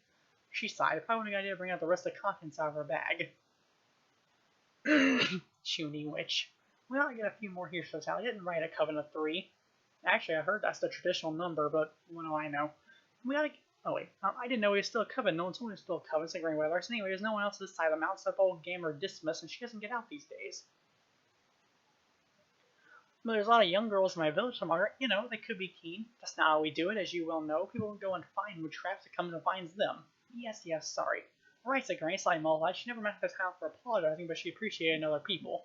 What about this new Duke, said Nanny, to lighten the atmosphere? Mom, my Granny stepped back. He had some houses burned down in Badass, she said, because of taxes. And yes, Badass is the name of the town. It was in a previous book, as I recall. How horrible, said Margaret. Old King Vernish used to do that, said Nanny. Terrible temper he had. He used to let people get out first, though. Oh, yes, said Nanny, who's a staunch royalist. He used to be very gracious like that. I paid for them to be rebuilt as often as not, if you remembered. And every hogwash night a side of Vincent, regular, said Granny wistfully. Oh, yes, very respectable witch as he was, said Nanny. When he's out hunting people he met in the woods, he always off with his home and said, I hope I find you well, Mistress Hog. And next day he sent his butler down a couple of bottles of something. He was a proper king. I really like the weird sort of balance of civility and just doing horrible butchery things. But anyway, hunting people isn't really right, though, said Margaret. Well, no, Grandma's can see, but it's only if they'd done something bad. He said they enjoyed it, really. He used to let them go if they gave him a good run. Okay, never mind, I was wrong. He really was a nice guy. And there's that great hairy thing of his, said Naog. There's a perceptible change in the atmosphere. It became warmer and darker, filled corners of the shouts of unspoken conspiracy. Oh, yes, said Grandmother, Cicely is adroitness senor. Need a lot of exercise, Naog said to the fire. Next day he went to his housekeeper on a bag of silver and a hamper of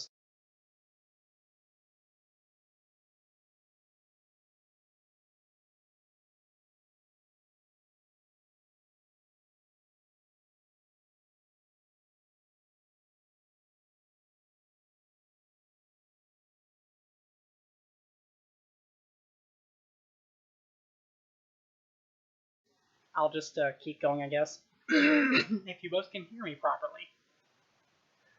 Just, yeah. Okay, where did I leave off? I must say, as Margaret went on in severe tones, you think so much of the old king, you don't seem worried about him being killed. I mean, it was a pretty suspicious accident. That's kings for you, said Grain. They come and go, good and bad. His father poisoned the king we had before that. That was old Thargum, said Naog. He had a big red beard, I recall. He was very gracious, you know. Only now no one was safe, Belmont killed the king, Margaret said. What? He has people executed in Lancashire the other day for saying it, spreading malicious lies, he said.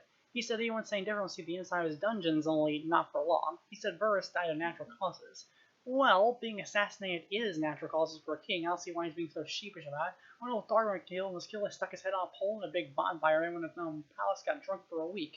I remember, said Nay. They carried his head all around the village to show he was dead. Very convincing, I thought, especially for him. He was grinning. I think it was the way I like to go. I think we might better keep an eye on this one, though. I think he might be a bit clever. That's not a good thing in a king. I don't think he knows how to show respect. A man came to see me last week to see if I wanted to pay my taxes, said Margaret. I told him no.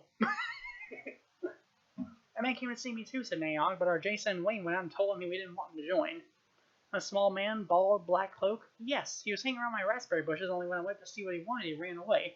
Actually, I gave him tuppence, said Ground told Margaret. He said he's going to be tortured, you see, if he didn't get them witches to pay their taxes. Oh, well, that's kind of her.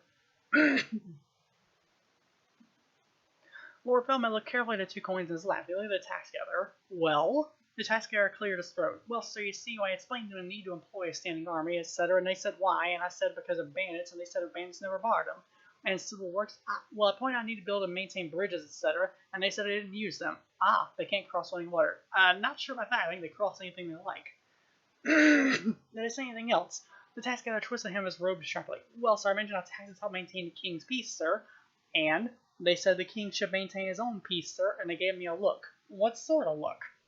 The Duke sat with a thin face cupped in his hands. He was fascinated. It's sort of hard to describe. The taxman tried to avoid Lord Feldman's gaze, giving him the distinct impression of how Thor was fleeing away in all directions and had already covered several acres.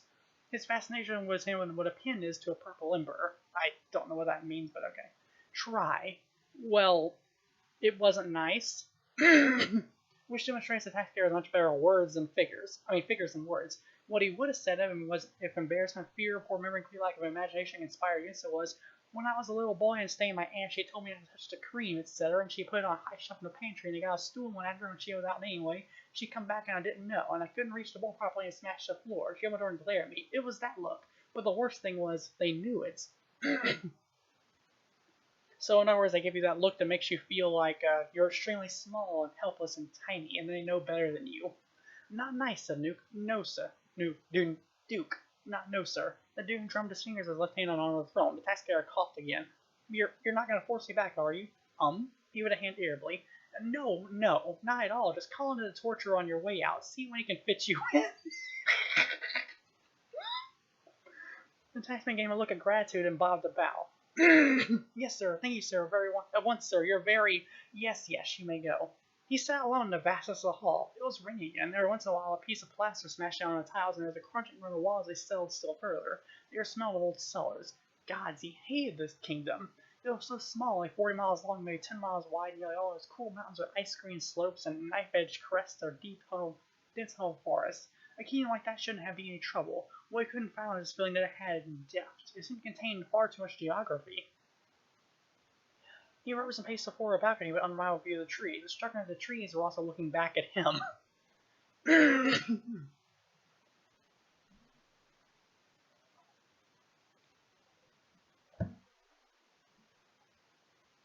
He could feel the resentment, but it was odd because people themselves hadn't objected. They didn't seem to object to anything very much. He'd been popular enough in his way. I mean, Verse had been popular enough in his way. They'd been quite a turnabout for a funeral. He kind of recalled the lines of solemn faces. Not stupid faces, just preoccupied as though what kings did wasn't very important. He found it also as annoying as trees. A jolly good wow, that would have been more appropriate. One could have ridden out and hanged people, and there would have been a creative tension of so much essential to proper development of state. But back in the plains, if you kick people, they kick back. Up here, you kick people, they moved away and just wait patiently for your leg to fall off. How could a king go down there in history ruling people like that? You couldn't press them any more than you could oppress a mattress. He had raised taxes and burned villages on general principles to show everyone they were dealing with. It didn't seem to have any effect. And then there were the witches. They haunted him. Fool! The fool who'd been having a quiet doze awoke into tear. Yes, come hither, fool! He jangled miserably over the floor. Tell me, fool, does it always rain here? Marry, Knuckle. Just answer the question. It sometimes stops, sir, to make room for the snow, and sometimes we got a right squandering Olgus fogs. Orgus? He can stop himself. His horrified ears heard his mouth about thick, my lord, from the Latinian Oregon, the super broth. But he wasn't listening. Listening to the proud underling was not an experience particularly worthwhile. I am bored, fool. Let me entertain you with a merry quip and license. Yes, try me. The fool licked his dry lips. He hadn't actually expected this. King Verse had been happy enough to just give him a clicker, throw a bottle at his head. A real king. I'm waiting. Make me laugh. He took the plunge. Why, sir, may a coddled fool horse be deemed a brother to a heron candle in the night? He frowned. The fool belled a bear enough to wait. Withal, because a candle may be greasy, a fool horse may be without a fat auger, he said, because that was part of the joke he paddled from it lightly with a balloon on a stick and twanged his mandolin. Then his finger tapped on a abrupt tattoo. The Duke's finger tapped on an abrupt tattoo on the arm of the throne. Yes? And then what happened? That was by waving the whole thing. My granddad thought it was one of his best. I dare say he told it differently. He said, son of my huntsman, I think I'll ride to the chase, and you can come too. My lord, I cannot ride. For the first time that morning, Lord Filament smiled. Capital, we'll give you a horse that cannot be ridden. Ha ha. No doubt his advantages. After he told himself, I'll get the armor to send me up a file. The year went past. Oh, a year went past. The days followed one to another patiently. Right back at the beginning of the multiverse, they had tried all passing at the same time and it hadn't worked out. Tom John sat under Hurrell's rickety table watching his father as he walked up and down between the laddies, waving while and talking. And Vittor always waved his arms when he spoke. If he tied his hands on his back, he'd be dumb. All right, he's saying, how are the king's brides? Last year, said the voice of Howell. All right, then we'll give them Mallow, the tyrant of Clatch. And his lyrics slowly changed here as his voice came rolling think around windows across the width of Average Town Square. In blood I came, by blood I ruled. That none will dare say these walls of blood. We did that the year before. Anyway, people were fed up with kings. They want a bit of a chuckle. They're not fed up with my king, said Vittor. My dear boy, people don't come to the theater to laugh. They come to experience, to learn, to wonder, to laugh, said Howell flatly. Have a look at this one. He heard a rustle of paper and a creak of wickerwork as Vittor lowered his weight into a cross basket. A wizard of sorts, he read, or please yourself. Will stretched his legs on the table and dislodged Tom John, held the boy out by one ear. What's this? Wizards, demons, imps, merchants? I want to please at Act 2, Scene 4, he said, probably a toddler to its prop box. Comic washing up with two servants. Any deathbed scenes? No, but you could do a humorous monologue in Act 3. A humorous monologue. Alright, there's room for a soliloquy in the last act, really. I'll write one tonight, no problem. And a stabbing, he's going to see a foul murder. That always goes down well. He sure wanted to organize the setting of the stage. Well sighed and picked up his quill. So behind the stacking walls the sound of hangdog, which would somehow have to be built in a hollow perched in the nearby sheer walls of a canyon. There were plenty of flag around the ram's house. Problem was it was all vertical. He didn't like the ranch house, odd because of the traditional dwarf country and he was a dwarf, but he had been banished from his tribe years ago, not only because of his claustrophobia, but because he had a tendency to daydream. It felt by a local dwarf penis is not a viable talent for someone who gets supposed to swing a pig axe over game he's supposed to hit with it, so he'd been given a very small amount of gold and a heartfelt best wishes and a firm goodbye. It happened if Vittor's strong players are passing through and a dwarf had ventured one copper coin on the horns of the dragon of the plains. He watched without muscle moving on his face, going back to his lodgings, and he knocked down Vittor's laddie in the first draft of King on the Mountain. It wasn't very good, but Vittor had been perceptive enough to see inside a hairy bullet head was an imagination big enough to bestride the world, and so, when the strong players strolled up, one of them kettles running to keep up. Particles of raw inspiration sleep through the universe all the time. Every once in a while, one of them hits a receptive mind and invents DNA or a flute sonata form or a way of making light bulbs wear out in half the time. But most of them miss. Most people go all their lives without being hit by one. Some people are even more unfortunate. They get all of them.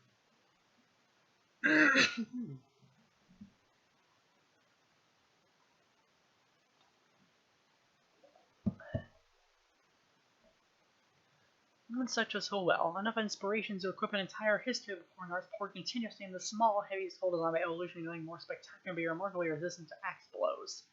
He licked his quill and bashfully around the camp. No one was watching. He looked out the wizard and revealed another stack of paper. It was another pot roller. Every page contained a stain with sweat and words themselves for us managed to give a threads of blots and crossing out some tiny scribbled insertions.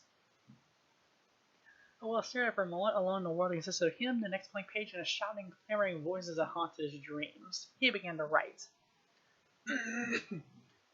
Rio was never too stringent attention. He pushed open the lid of the props hamper and in a methodical way began to unpack the crowns. The drawer pushed out his tongue as he piloted the air and quill across the unspeckled page. He found room for the star-crossed lovers, the comic grave diggers, and the hunchback king. Those are the cats and the roller skates that are currently giving him trouble. A gurgle made him look up. For goodness sakes, lad, it hardly fits. Put it back. The disc rolled into winter. The winter in the roundhouse would honestly not be described as a frosty, magical wonderland, each twig laced with convections of brittle ice. Winter did not mess about. It was a gateway straight through the primeval coldness of the side lived before the creation of the world. Winter in the ram tops, some with several yards of snow, the forest and a collection of shadowy green tunnels under the drifts. Winter meant the coming of the lazy wind, which couldn't be bothered to blow around people, blew straight through them instead. The idea of winter would be actually enjoyable never occurred to me. A Ramtop who have 18 different words for snow. The ghost of King Barons, proud of battlements, bereft and hungry, stared out on his beloved forest and waited his chance. It was a winter portent. Comets sparkled against the chill skies at night. Clouds spun shaped mightily like whales, and dragons shifted over land by day. And in a village of Razorback, a cat gave birth to a two-headed kitten, but since Grievo, by dint of consider whatever was every male ancestor of the last 3 generations, this probably wasn't all that portentous. However, in Badass, a cockerel laid an egg that had been put with some embarrassing personal questions. Wait, a cockerel's that's a kind of dog, isn't it? Oh my god. In Lancashire, a man swore he met a man who had actually seen with his own eyes a tree get up and walk. And there's a short, sharp shower of shrimps. There's odd lights in the sky. Geese walk backwards. Above all this, the great curtains of cold fire of the aurora borealis, the hub lights whose frosty tints illuminated and colored the midnight snows. And there was actually nothing the least unusual about any of this. The Ramtop, as it were, lay across a disc of vast magical standing wake like an iron bar draped instantly across a pair of subway rails, was so saturated with magic and constantly discharging itself in the environment. People would wake up in the middle of the night and mutter, "Oh, just another bloody portent," and go back to sleep. Hogs Watch Night, which is their version of Christmas, marked the start of another year, and with alarming suddenness, nothing happened. The skies were clear, the snow was deep and crisp like icing sugar. The freezing forest was silent and smelled of tin. The only thing that fell from the sky was the occasional fresh shower of snow. A man walked across the moors from Razorback to Lancashire town without seeing a single marshlight, unless dogs showing tree and ghostly coach or comet had to be taken in by a tavern during a drink to unsteady his nerves. The stoicism of the Ramtoppers, developed for years as a sovereign resistance to phenomenological chaos, found itself unable to cope with a sudden change. It was like a noise that wasn't heard till it stops.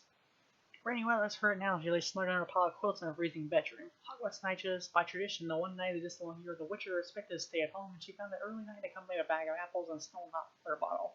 But something had awoken her from her doze.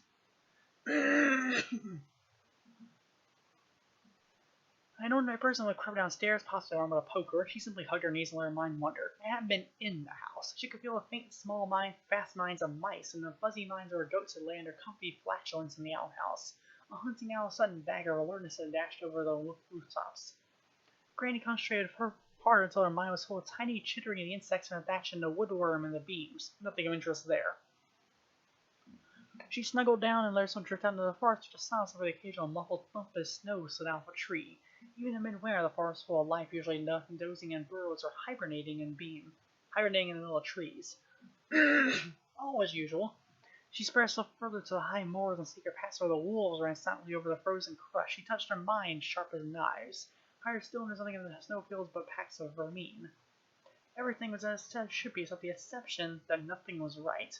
There was something, yes, there was something alive out there, something young and ancient, and she turned her mind over turned over the feeling in her mind. Yes, that was it, something forlorn, something lost, and feelings are never simple, Granny knew. Stripping away and there are others underneath.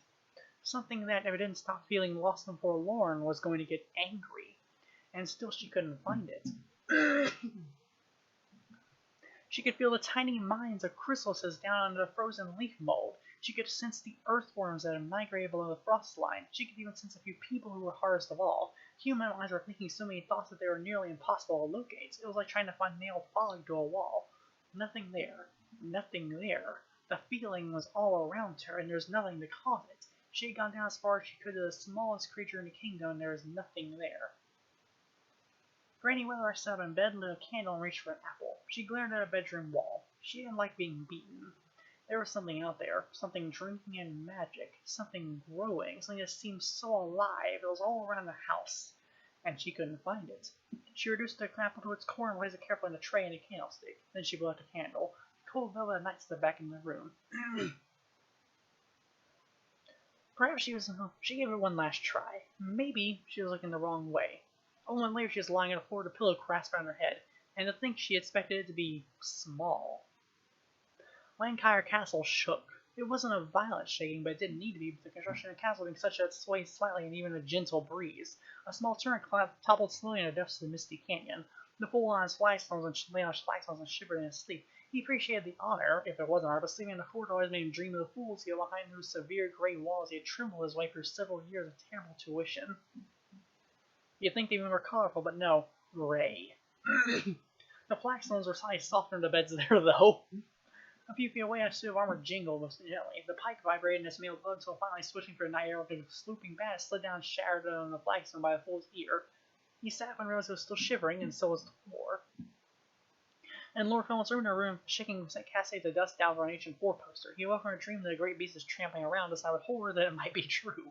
A portrait of some long-dead king fell from the wall. The Duke screamed. The fool stumbled in, trying to keep balance. The floor was now heaving, and the scene the Duke staggered out of bed and grabbed the little man by his jerkin.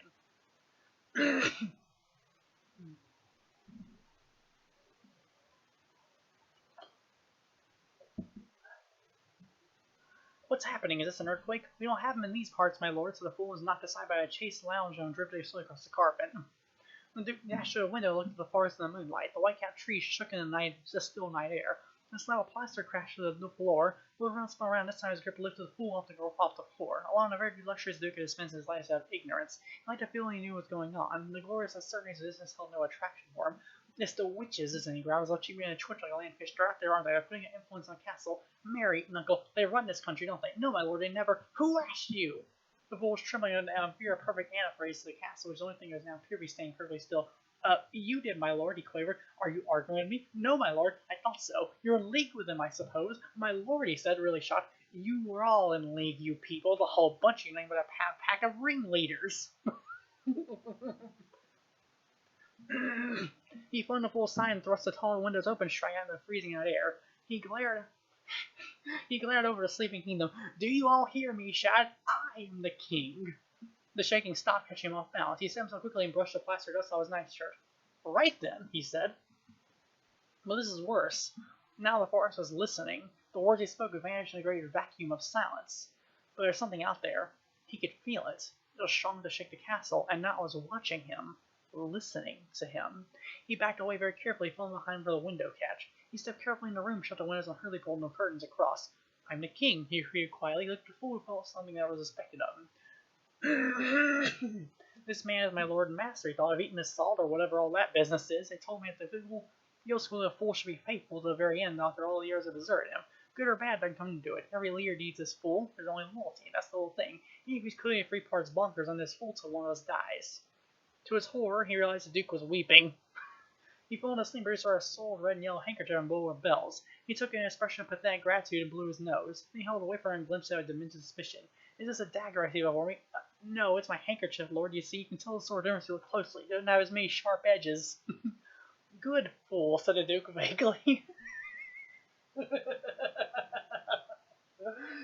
Oh, Totally mad, the fool thought, several big short of a bundle. So far around the twitch you could see him open wine. He's open wine bottles. Kneel beside me, my fool. He did so. The Duke laid a soiled bandage on his shoulder. Are you a little fool? Are you trustworthy? I swore to follow my lord to death, said the fool harshly. He pressed mad face close to look up in a pair of bloodshot eyes. I didn't want to, he hissed in spirits worried. They made me do it. I didn't want. The door swung open and Duchess filled the doorway. In fact, she was nearly the same shape. Lionel, she barked. The fool was fascinated what happened to Duke's eyes. The mad flame vanished with powers replaced by a hard blue stare he has come to recognize. It didn't mean to realize the Duke was any less mad. But the coldness of his sanity was madness in the way. He had a mind that ticked like a clock, and like a clock, it regularly went cuckoo. The fool round looked up calmly. Yes, my dear.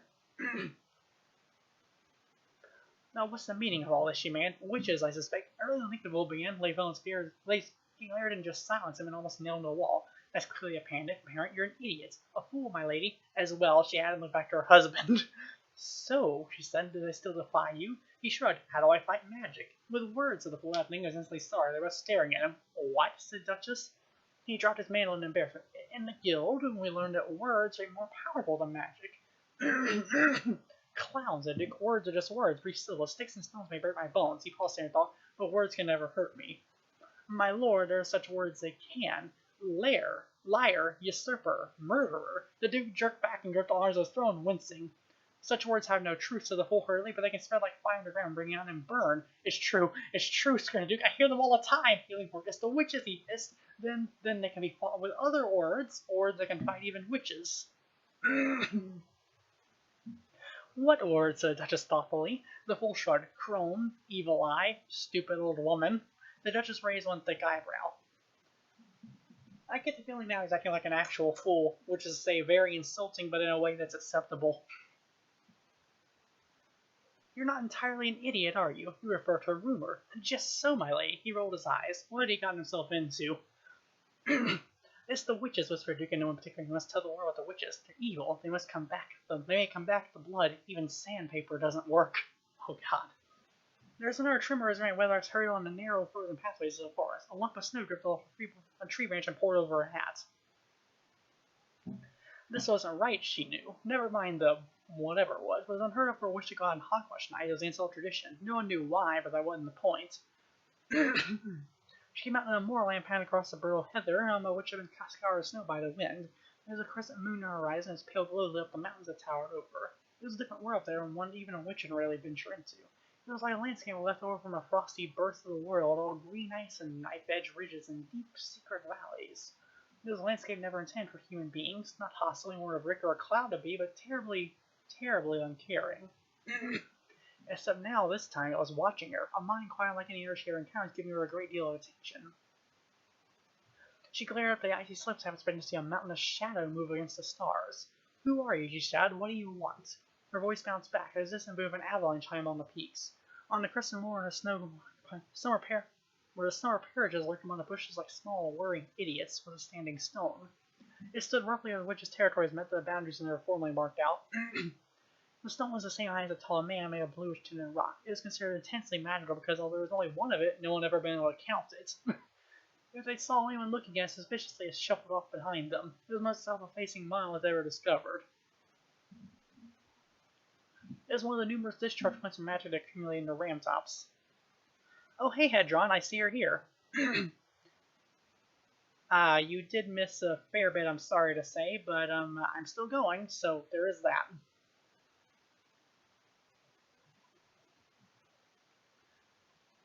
Yeah, we're actually 1/3 through. I thought I... Oh, wait, did I? Yeah, you can see it on there, okay. I didn't realize I got through that much, but alright. I just hope the stream doesn't cut out again. I'll start going a bit longer, since we have a new person here. But anyway. Let's see. It was one of the numerous discharge points for the magic that accumulated in the ram tops. The ground around it for several yards was bare of snow and steamed gently. The stone began to edge away and watched her suspiciously from behind a tree. She waited for 10 minutes till Margaret came hurrying down the path from Mad Stoat, a villager with good-natured inhabitants were getting used to ear massage and flower-based telepathic remedies for everything short of actual decapitation. She was out of breath and wore only a shawl over her nightdress, so if she had anything to reveal, it would be very revealing. Okay, that's a little mean. I think my voice is okay right now. I can keep going, I think. At least for a little bit longer. I'm starting to feel aware a little bit, but I'll be fine for now. You felt it too? Ray nodded. Where's Githya? She said. Look down a path to which led to Lakar Town, huddled lights in a snowy gloom. There was a party going on, light poured out on the street. All I feel were winding in and out of Nanny Ock's house, which inside came occasional shrieks of laughter and a sound of breaking glass and children grizzling. I don't know what that word means, and I hope it doesn't mean what I think it does. It's clear family life is being experienced to the limits in that house. The two just said uncertainly, Do you think we should go in? Said Margaret diffidently. It's not as though we were invited and we haven't brought a bottle. Sounds to me there's a great too many bottles in there already, said Grandmother disapprovingly. A man staggered out the doorway, burped, bumped into Granny, and said, Happy hogwash night, missus, and glanced up at her face and sobered up instantly. Miss, snapped Granny. I'm most frightfully sorry I began. Granny slid imperiously past him. Come, Margaret, she commanded. It says something that she can make you turn sober with a look, really. I'm not sure if it's fear or if it's actually magic. I'll wager it's both. The din inside hovered around the pain threshold, and the Green August got around the hogwash night tradition by inviting the whole village in, and the air in the room was already beyond the pollution controls. Grizzling, the action took a child crying fretfully. Well, that's concerning. Oh, bawling. Yeah, children do that. Probably because it's noisy. Or they can't drink the alcohol, maybe. Or maybe because they can drink the alcohol. Could go either way.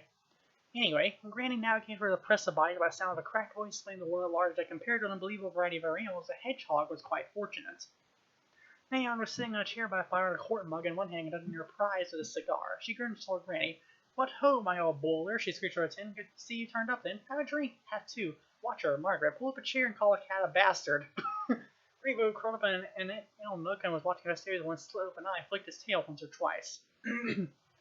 Grace sat down stiffly, a ramrod figure at his seat. We're not staying, she said, glancing at Margaret, who timidly reached out toward a bowl of peanuts.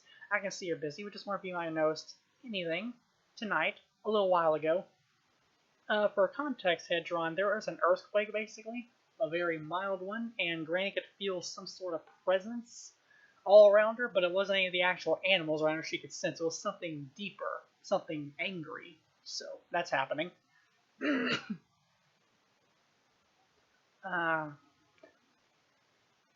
Nanny Ogg wrinkled her forehead. Our Darren's eldest was sick, been in his dad's beer. Unless he's extremely ill, I doubt what I was referring to. She made a comment to the cold sign in the air, which Granny totally ignored. Someone tried to dance on the table, fell in or read some pumpkin dip. We had a good laugh. She waggled her eyebrows, placed a mingled finger alongside her nose. I'm alluding to things of a different nature, she added darkly. She peered. Something wrong with your eyes, May. Granny Weatherwax sighed. Extremely worrying developments of a magical tendency are even now afoot, she said loudly. The room went quiet. Everyone stared except for Darren's elders, who took advantage of the opportunity to continue his alcoholic experiments. Then Swiftness a fled so a dozen conversations hurriedly got back into gear. Might be a good idea we can talk some more private, said Granny, as a comforting hubbub steamed over them. Okay, Yank, that's alright. They ended up in the wash house, where Granny tried to give an account of the mine she had encountered. It's out there somewhere in the mountains and high forests, and it's very big. I thought I was looking for someone somewhere. Put me in line with a very large dog. You know, lost, puzzled. Great thought of this. Now she kind of think of it. Yeah, something like that. A big dog. Worried, searching, and getting angry. Yes, the Granny staring fixedly at Granny. Could be a troll, Nail said. I left the best part of Penton there, you know, supposedly. I know what a troll's mind feels like, Githa. She didn't say the words out. In fact, it was quite what she said that made Nanny hesitate. They say there's very big trolls toward the hub, and ice giants and big hairy wuss-names that live in the snow line, but you don't mean anything like that, do you? No. Oh.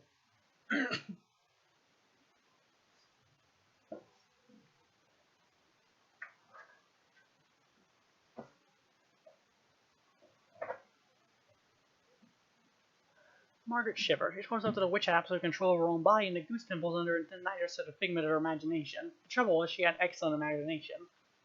Naog sighed. The better of a look then, she said, took the lid off the copper. Naog never used her wash house, though her washing is done by the daughters on the law tribe with great face subdued wound whose name she never bothered to remember. It had become, therefore, a storage place for dry up old bulbs, burn out cauldrons, and fermenting jars with wasp jam. Wasp jam? Or is the wasp made into jam? No fire had been lit under copper for 10 years. Its bricks were crumbling, the rare ferns grew around the firebox. The wonder the lid was lanky black and, according to rumor, bottomless. The odd grandchildren encouraged to believe that monsters on the dawn of time dwelt in his depths as the name believed it, but a thrilling and pointless terror was an essential ingredient in the magic of childhood. She's probably right. In summer, she uses it as a beer cooler. They'll have to do. I think we should join hands. And you, Margaret, make sure the door's shut. What are you going to try? Said Granny. She sees on Nanny's hair, or choice entirely to her. I can say you can't go wrong with a good invocation. Hadn't done one for years. Granny Weatherwax frowned. Margaret said, "Oh, but you can't not here. You need a cauldron, a magic sword, an optigram, and spices and all sorts of stuff." And Granny and Nanny exchanged glances. It's not her fault, said Granny. It's all them grammar she was brought up. She turned to Margaret. You don't need none of that. You need headology. Showed her on the ancient washroom. You just use whatever you got. She reached out a bleak copper stick and weighed it thoughtfully in her hand. We conjure and abjure thee by the means of this terrible and sharp copper stick. The waters in the bowl rippled gently. See how we scatter, rather old wash soda and rather hard snowflakes in thy honor. Really, Nanny, I don't think. Silence! Now you get the. And I invoke and bind thee of the balding, scrubbing brush of art and the washboard of protection, she said, waving it. The ringer attachment fell off. Honesty is all very well, said Margaret, but I don't think it's the same. You listen to me, girl. On demons don't care about the outward shape of things. What you think that matters. Get on with it.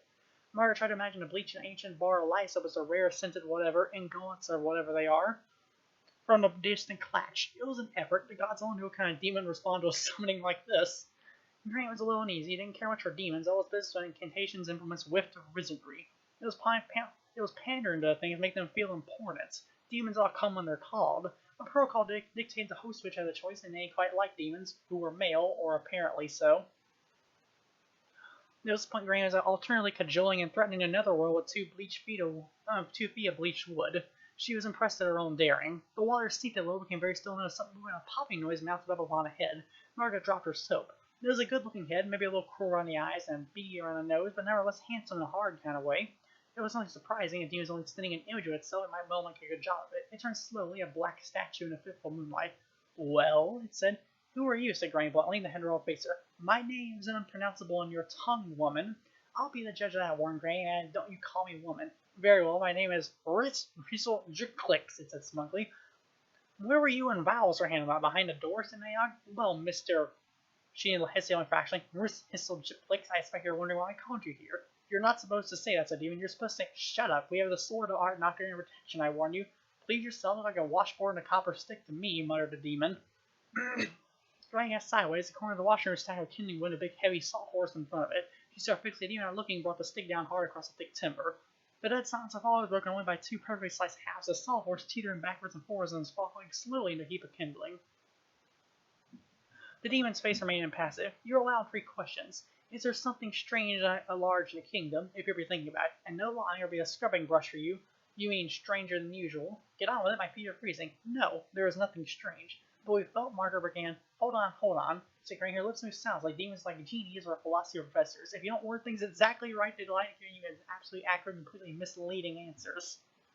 Philosophy professors. Is there something in the kingdom that wasn't there before? No. The tradition said there would only be 3 questions. Try to formulate one that wouldn't be deliberately misunderstood. Should I just playing the wrong kind of game? What the hell's going on? I said carefully. No monkey not trying to wriggle out of it, or else I'll bully you. You appear to hesitate. This is obviously a new approach. Margaret, just kick that killing over there, would you? I protested his treatment, said the demon, his voice tinged with uncertainty. Yes, well, we haven't got time to bandy legs of you all night. The workings might well be right for wizards, but we got a fish to fry. Or boil, said Nanny.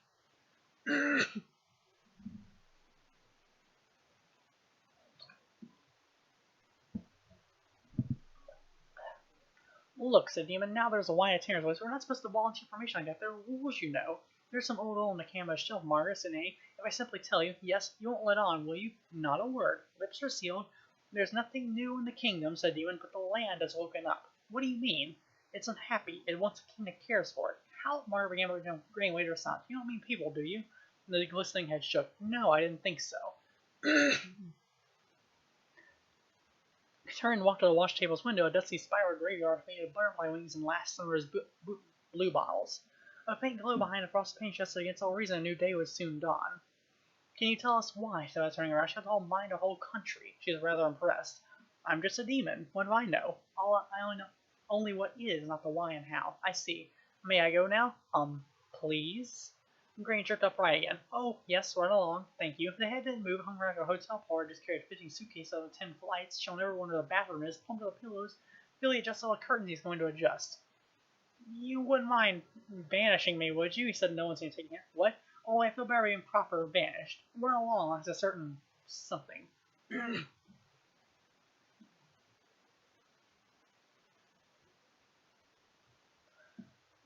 Oh, well, if it gives you any pleasure. Margaret, yes? She tossed a copper stick to her. Do the honors, would you? She caught the stick of what she hoped Gran.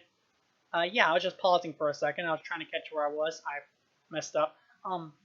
She caught the stick by what she hoped Granny was imagining as a handle and smiled. Certainly. Right, okay. Begone, foul beast, under the blackest pits. The head smiled contently as the words rolled over it. This was more like it. It melted back into words of copper like candlelights into the flame. Its last contemptuous comment on this loss in the sword was, run along. Granny went home alone as the pink night air of dawn glided across the snow and let herself into her cottage. The goats were uneasy in the outhouse. The starlings muttered and rattled their false teeth under its roof. The mice were squeaking behind the kitchen dresser. She made a pot of tea, conscious that every sound in the kitchen seemed slightly lower than it ought to be. When she dropped a spoon into the sink, it sounded like a bell being hit by a hammer. She always found comfort getting involved in organized magic, or she put it, out of sorts with herself. She found herself wandering around the place looking for things to do and forgetting when they were half complete. She paced back and forth on the cold flagstones. At a time like this, the mind finds the honest jobs when people avoid its primary purpose, i.e., thinking about things. Oh, don't I know that? If anyone had been watching, they would have been amazed at the sheer dedication with which she tackled such tasks as cleaning the teapot stand, rooting out ancient nuts out of a fruit bowl, and levering fossilized bread crusts out of cracks in the flagstones with the back of a teaspoon. Animals had minds. People had minds, though human minds were foggy, damp things. Even insects had minds, though pointy bits of light in the darkness of non-mind. Granny considered herself something of an expert on minds. She was pretty certain things like countries didn't have them. They weren't even alive, and a country was, well, for goodness sake. Hold on. Thoughts slowly slid into her mind and slavishly tried to attract her attention. There's a way in which these brooding forests can have a mind. She sat up on a piece of antique loaf in her hand and stared speculatively at the fireplace. Her mind's eye looked through it out in the snow-filled aisles of the trees. Yes, it never occurred to her. Of course, it might be a mind made of all the other minds. Plant minds, bird minds, bear minds, even great slow minds of the trees. She sat down in her high rocking chair and started to rock all by itself. She thought of the forest as a sprawling creature, but only metaphorically, as a wizard might put it, drowsy and purring with bumblebees in summer, ominous, roaring and raging in autumn gales, curled down itself and sleeping in the winter. It occurred to addition to a collection of other things, the forest is a thing into itself, alive but not really, as in a way a shrew was alive, and much slower. That would be important. How fast does a forest heart beat? Once a year, maybe. Yes, that sounds about right. Out in the forest, waiting for the brighter sun and longer days, would pump 1,000,000 gallons of sap several hundred feet in the sky in one great solstice, thump too big and too loud to be heard. At this point, she bit her lip. She just thought the words systolic, and that certainly wasn't in her vocabulary. Somebody was inside her head with her. Something. She just thought all those thoughts that had been through her. She glared at the floor and gave her ideas to herself, but her mind was being watched as if her head was made of glass. She got to her feet and opened the curtains, and there out there on what in warmer months was the lawn. Every single one of them was staring at her. After a few minutes, her front door opened. There was an event in its own right when Miss Rantopper she lived her life via the back door. There were only 3 times in your life when it was proper to come through the front door, and you carried every time. It was a cerebral open with several difficulty, a series of painful jerks and thumps. A few flakes of paint fell into a snowdrift in front of the door, which sagged inward. Finally, it was about halfway open, the door wedged. She sat luckily for the gap in her though undisturbed snow. She put her point hat on, the long black cloak she wore. She wanted anyone who saw her to be absolutely clear she was a witch.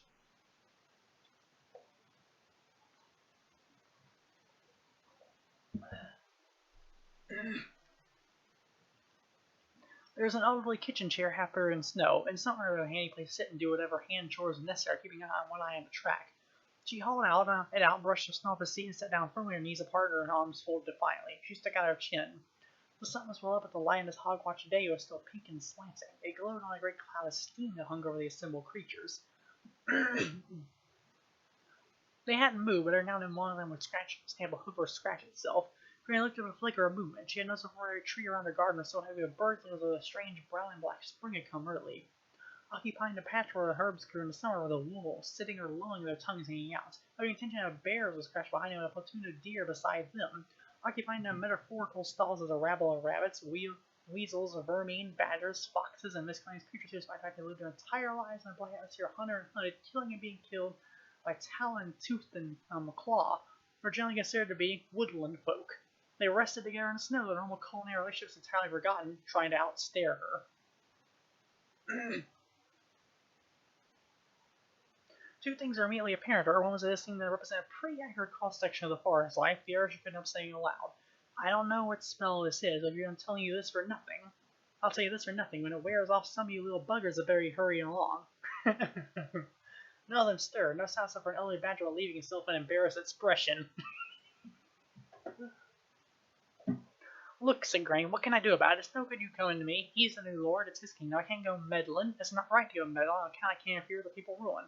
It'll sort itself out for good or bad. Fundamental rule of magic is that. You can't go around ruling people with spells if you do more and more spells all the time. She sat back grateful long-standing tradition to allow the crafty and rise to rule. She never felt like to wear the crown even for just a few seconds. No, things like crowns have a troublesome effect on clever folk, especially all the raining to kind of people's eyebrows met in the middle and try to think. In a funny sort of way, they are much better at. She had people to sort out for themselves, well-known fact. She had one of the larger stacks, giving her a particularly doubting look. Yes, well, so he killed the old king. That's nature's way, ain't you? Lot know how it is. Survivor, or what's his name? You wouldn't know what an heir is unless you thought of some sort of rabbit. She drummed her fingers on her knees. Anyway, the old king much of a friend to you, was he? All that hunting and such. 100 pairs of dark eyes bored into her. It's no good you all looking at me. I can't go around mucking with kings just because you don't like him. We were all in, not that he's done me any harm. She tried to avoid her gaze of a particularly cross-eyed stoat. Okay, so it's selfish. That's what being a witch is all about. Good day to you. She stamped aside, tried to slam the door. It stuck once or twice, but rather spoiled the effect. Once time she drew a curtain and sat down in the rocking chair and rocked fiercely. That's the whole point, she said. I can't go around meddling. That's the whole point.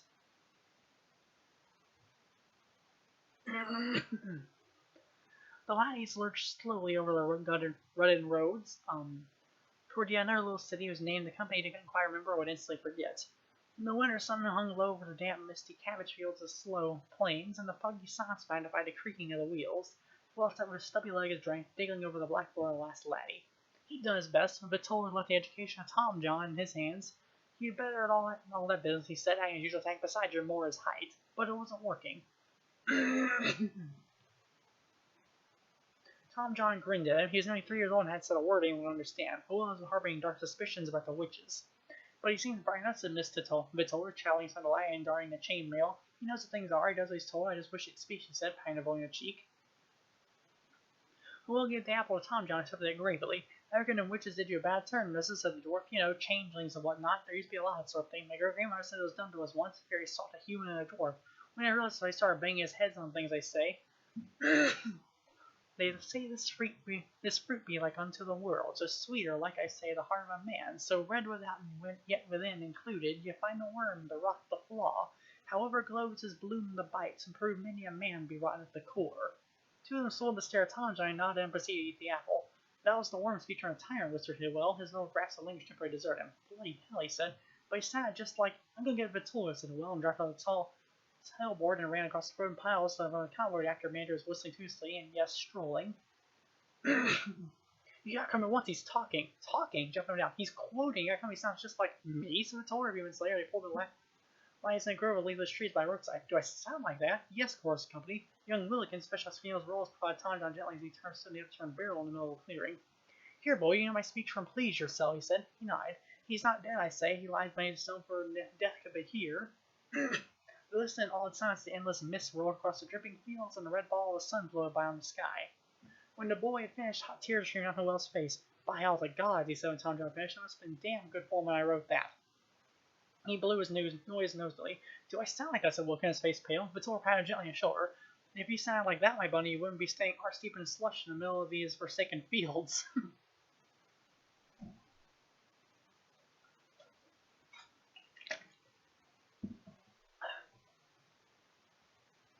With nothing but a livery cabbage for thy tea. He clapped his hands. No more, he said, his breath making puffs of steam.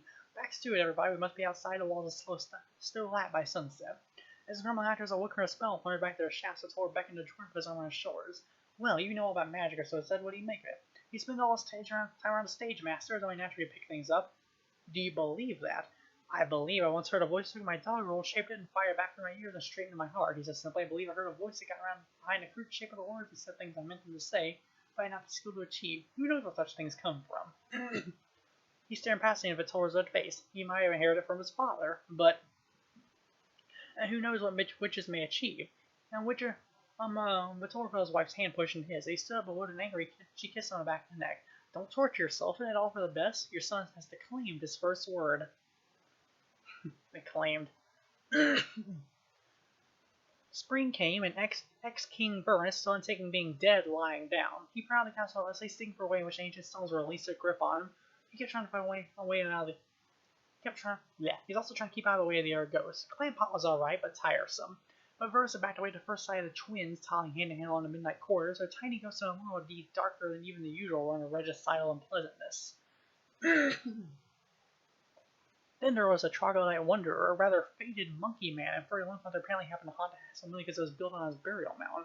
For no obvious reason, it shared with a screaming woman, and it would occasionally roll to the laundry room. And as for the kitchen, one day, given in despite everything old Claypot said, and followed the smells of cooking in the big high dome cavern to serve the castle's kitchen abador. Funny thing that he'd never been down there since his childhood. Somehow kings and kitchens didn't go well together. It was full of ghosts, but they weren't human. Not even proto-human. There were stags, bullocks, rabbits, peasants, carriages, sheep, and pigs. The rooms surrounding blobby things looked unpleasantly like the ghosts of oysters. They were packed so tightly that they merged and mingled, turning the kitchen into a silent, jostling nightmare of teeth and fur and horns, half seen and misty. Several noticed that there was a weird, blarting and noise sound far off, tinny unpleasantly on a register.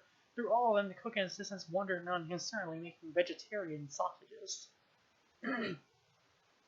Burns had stared for half a minute and then fled, wishing he had a real stone so he could stick his fingers out for 40 years and bring up everything he'd ever eaten. He sought solace in the stables where his beloved honey dogs had whined and scratched at the door had generally been very ill at ease at his sensed but unseen presence. Now he haunted, and how he hated the word, the long gallery, where paintings of long-dead kings looked down from their dusty shadows. He would fall a lot more kindly to her if he hadn't met a number of them gibbering in various parts of the premises. He decided he had two aims in death. One was to get out of the castle and find his son, the other was to get his revenge on the Duke. But by not killing the society, if he could find a way. Because an attorney in that giggling idiot's company would lend a new terror to death. He sat under the painting of Queen Burmy, 670 to 722, whose rather stern good looks he felt a whole lot happier when he hadn't seen early that morning walking through the wall. He tried to avoid walking through walls. A man had his dignity. He was aware he was being watched. He turned his head. There was a cat sitting in a doorway, subjecting him to a slow blink. Its smile gray and extremely fat. No, it was extremely big. It was covered by so much scar tissue it looked like a fist with fur on it. Its ears were a couple of hurried stubs, its eyes two yellow slits of easygoing malevolence, the tail a twitching series of question marks as it stared at it. Grebo had heard Lady Filman had a small white female cat and showed up to pay his respects. Vernon had never seen an animal with so much built-in villainy. He didn't resist his walk across the floor and tried to rub against his legs, purring like a waterfall. Well, well, said the king vaguely, reaching out and made an effort to scratch behind two ragged bits on top of his head. It was relief to find someone beside another ghost who could see when Grebo could have feeling was a distinctly unusual cat. Most of the castle cats are pampered pets or flat-eared kitchen. Oh. If you need to lay down, that's okay. I think I'll stop pretty soon, too. And his stable habitués generally resemble the very rodents they lived on. This cat, on the other hand, was his own animal. All cats gave the impression, but instead of mindless animal self-absorption that unpassed for secret wisdom in the creatures, Grebo radiated genuine intelligence. He also radiated a dead smell that would have knocked over a wall and caused sinus trouble in a dead fox. Only one type of person kept a cat like this. The king tried to hunker down and found he was stinging slightly into the floor. He pulled it together and drifted upward. Once a man allowed himself to go knave in the ethereal world, there'd be no hope for him, he felt. Only close relatives and psychically inclined, death had said. There weren't many either. They do qualify under the first heading, but as self-interest made him as psychically useful as a carrot. And for the rest, only the cook and fools seemed qualified. The cook spent a lot of time weeping in the pantries, let being allowed to roast anything more blade than a parsnip, and the fools already had such a bundle of nerves that Valorant had given up his attempts to get through. A witch now, if they weren't psychically inclined, and he, King Vernus, was a puff of wind. He had to get a witch into the castle. And then he had a plan. It was more than that, it was a plan with a capital P. He spent months over it, he didn't have anything else to do except think. Death had been right about that. All those forward thoughts, and the thoughts in general always been alien, and the atoms of the body to distract him with his stored humor is actually getting a chance to savor the joys of celebration. He never once had a plan for at least one much further than let's find something and kill it. And here, sitting in front of him washing itself, was the key. Here, pussy, he ventured. Grebo gave him a penetrating glare. Cat? He admitted hastily and backed away, beckoning. For a moment, he wouldn't follow us, Relieva stood up, yawned, and patted up at him. Grebo didn't often see ghosts and was genuine, vaguely interested in this tall, bearded man with a see-through body. The king led along a dusty side corridor into a lumber room cramped with crumbling tapestries and portraits of long-dead kings. He examined it critically and sat down in the middle of the dusty floor, looking at him expectantly. There's plenty of mice and things here, you see, and the rain blows in from the broken window. Plus there's all his tapestries to sleep on. Oh, so I am. Hal was halfway through the room. Sorry, the king added and turned to the door. That's what we've been working on all these months. So he's alive, he's taking a lot of care of his body, as he's being dead, taking care of preserve its shape. It is too easy to go and become all fuzzy around the edges. And their ghosts and the cats live in mere pale blobs. But he had willed iron self-control exercise, or thought hard about exercise, and fairly bulged with spectral muscles. Months of pumping exercise on him in better shape than he'd ever been, apart from being dead. Then he started out small, with dust motes. The first one he had nearly killed him, metaphorically speaking, but he persevered and progressed to sane grands and whole drying peas. He didn't dare venture into kitchens, but he amused it by over-salting Felonet's food a pinch at a time, so they pulled it together and told us that the poisoning wasn't honorable, even against vermin.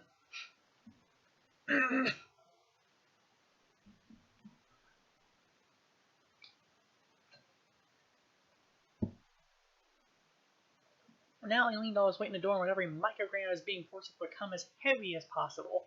The sweat of all suggestion dripped off his nose and vanished where it hit the floor. Grebo watched inches as ghostly muscles moved on his arms like footballs mating. The door began to creak, squeak, and then accelerate hit the doorway with a thump. The latch clicked into place. Everyone was bloody well hard at work now, he told himself. He'd never been able to lift the latch by himself, but a witch would sound like him looking for a cat. Well, wouldn't she?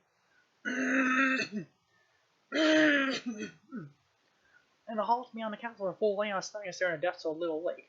A couple of trout stared back at him. Somewhere in the disc, a reason told him there must be someone as miserable as he is. He wondered who it might be. He hadn't asked to be a fool, but it wouldn't matter if he had his didn't call anyone apparently ever listening to anything he said. Her dad ran away anyway. Certainly not Granddad. His various memories of Granddad staying over and making him repeat the jokes by road and hammering home every punchline with his belt. It was thick leather, and the fact that a belt on didn't improve things much. Sheesh. You think comedy would be a funny business, but apparently not. They're deadly serious. Granddad was credited with 7 official new jokes. He won the honorary cap and bells in the Grand Prix to idiots blithering at Anglin Port 4 years in a row, whom no one else had ever done. Presumably they made him the funniest man who ever lived. He worked hard at it, you had to give him that. He recalled with sharp how at the age of 6 he timidly approached the old man to supper with a joke he made up. It was about a duck. It earned him the biggest fraction of his life, which even then must present the old joker with a bit of a challenge. You will learn, my lad, he recalled every sentence punctuated by jingling cracks. There is nothing more serious than jesting. From now on, you will never. He paused to change hands. Never, never, ever utter a joke that has not been approved by the guild. Who are you to decide what is amusing? Marry, let the untutored giggle of an unskilled banter. It is the laughter of the ignorant. Never, never let me catch you gesticulating again. I had gone back to learning the 383 guild-approved jokes, which was bad enough, and then glossary, which is a lot bigger and much worse. Then he sent to Anketh, which is part of Anglin Fourth, of course, and in the bare, severe rooms he found there books other than the great, heavy, brass-bound Monster Fun book. There's a whole circular world out there full of weird places and people doing interesting things like singing. He could hear singing. He raised his head cautiously and jumped to the tingle of the bells on his own cap. He gripped the hay of things vertically. The singing went on. The fool peeped cautiously from a drift of meadow sweet that was flying within perfect concealment. The singing wasn't good. No word she didn't know was la, but she was making it work hard. The general took the impression the singer believed he was supposed to sing la la la and certain singing things and determined to do what would be expected of her. He risked raising his head a little further and saw Margaret for the first time. She stopped dancing very subconsciously for a narrow meadow, trying to put on plates and daisies in her hair without much success. He held his breath. On long nights and hard flights he dreamed of women like her. Although, if he really thought about it, not much like her. They were better endowed around the chest, their noses weren't quite so red and pointed, their hair tended to flow more, but his libido was by until the difference between the impossible and the conceivably attainable, and hurriedly cut in some filter circuits. Margaret was picking flowers and talking to them. He strained here. Here's woolly fellwort and trickle worm seeds for inflammation in the ears. Even Nahok, who had fairly sure the world, would be hard put to say anything commentary about her voice, but it fell on his ears like blossom. And 5 lean false mandrake, sovereign against fluxes of the bladder, and here's old man's frog bit, that's for constipation. The fool stood up sheepishly in a cover and jingles. The markers at the meadow, which runs pouring no more hazardous than clouds of pale blue butterflies and a few southern mobility, described a large red and yellow demon. It was opening and shutting its mouth. It had 3 menacing horns. Urban voice in the back of her mind said, "You should run away now like a timid gazelle and accept action in these circumstances." Common sense intervened, and our most optimistic motion never compared herself to a gazelle, timid or otherwise. Besides that, the basic snag of running away was that in all probability she could easily outdistance him. Said the apparition. Uncommon sense, despite Grandma and generally believed that she had so sick short of a bundle, she still had insufficiency, pointing at the few demons tinkled pathetic and appeared to be quite so breathless. "Hello," she said. His mind was working hard. He was beginning to panic. Margaret shunned the traditional pointed hat, which was worn by the witches, still held the most important fundamental rules of witchcraft. It's not much use being a witch unless you look like one. In her case, it meant a lot of silver jewelry with octograms, bats, spiders, dragons, and symbols of everyday mysticism.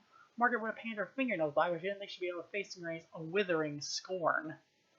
It was dying in a fully surprised witch. Whoops, and he tried to make her run for it. "Don't!" But the fools already pounded on the horse path led back to the castle. Margaret stood and stared at the wilting posy in her hand. She ran her fingers through her hair, and a shower of wilted petals fell out. She felt an important moment and slid out of slip out of grass. She passed a greased pig in a narrow passageway. She felt an overpowering urge to curse, and she knew many curses. Goody whimpered and really imagined an apartment, needing to creatures of the forest. She'd go to our cottage in a dead run. She couldn't find a single one that expressed her feelings. "Oh, bugger," she said. There was a full moon again that night. Most unusually, all 3 witches arrived standing still early. He was so embarrassed by this that went hid by some gross bushes.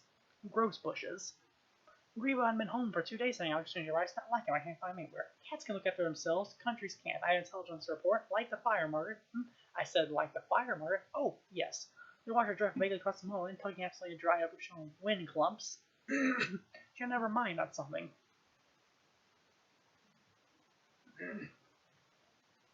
She doesn't seem her normal self today, Aug. Yes, could be an improvement. She should have got lit before we arrived. It's her job.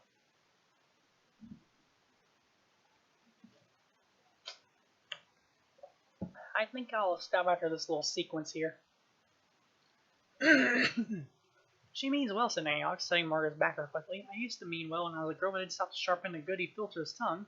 Young witch serves her time, you know how it is. She had tougher too. Look at her, don't even wear the honey pointing out. How's anyone going to know? You got something on your mind, dismayed, said Granny. She nodded gloomily. Had a visit yesterday. Me too. Despite her worries, Granny is slightly annoyed at this. From whom?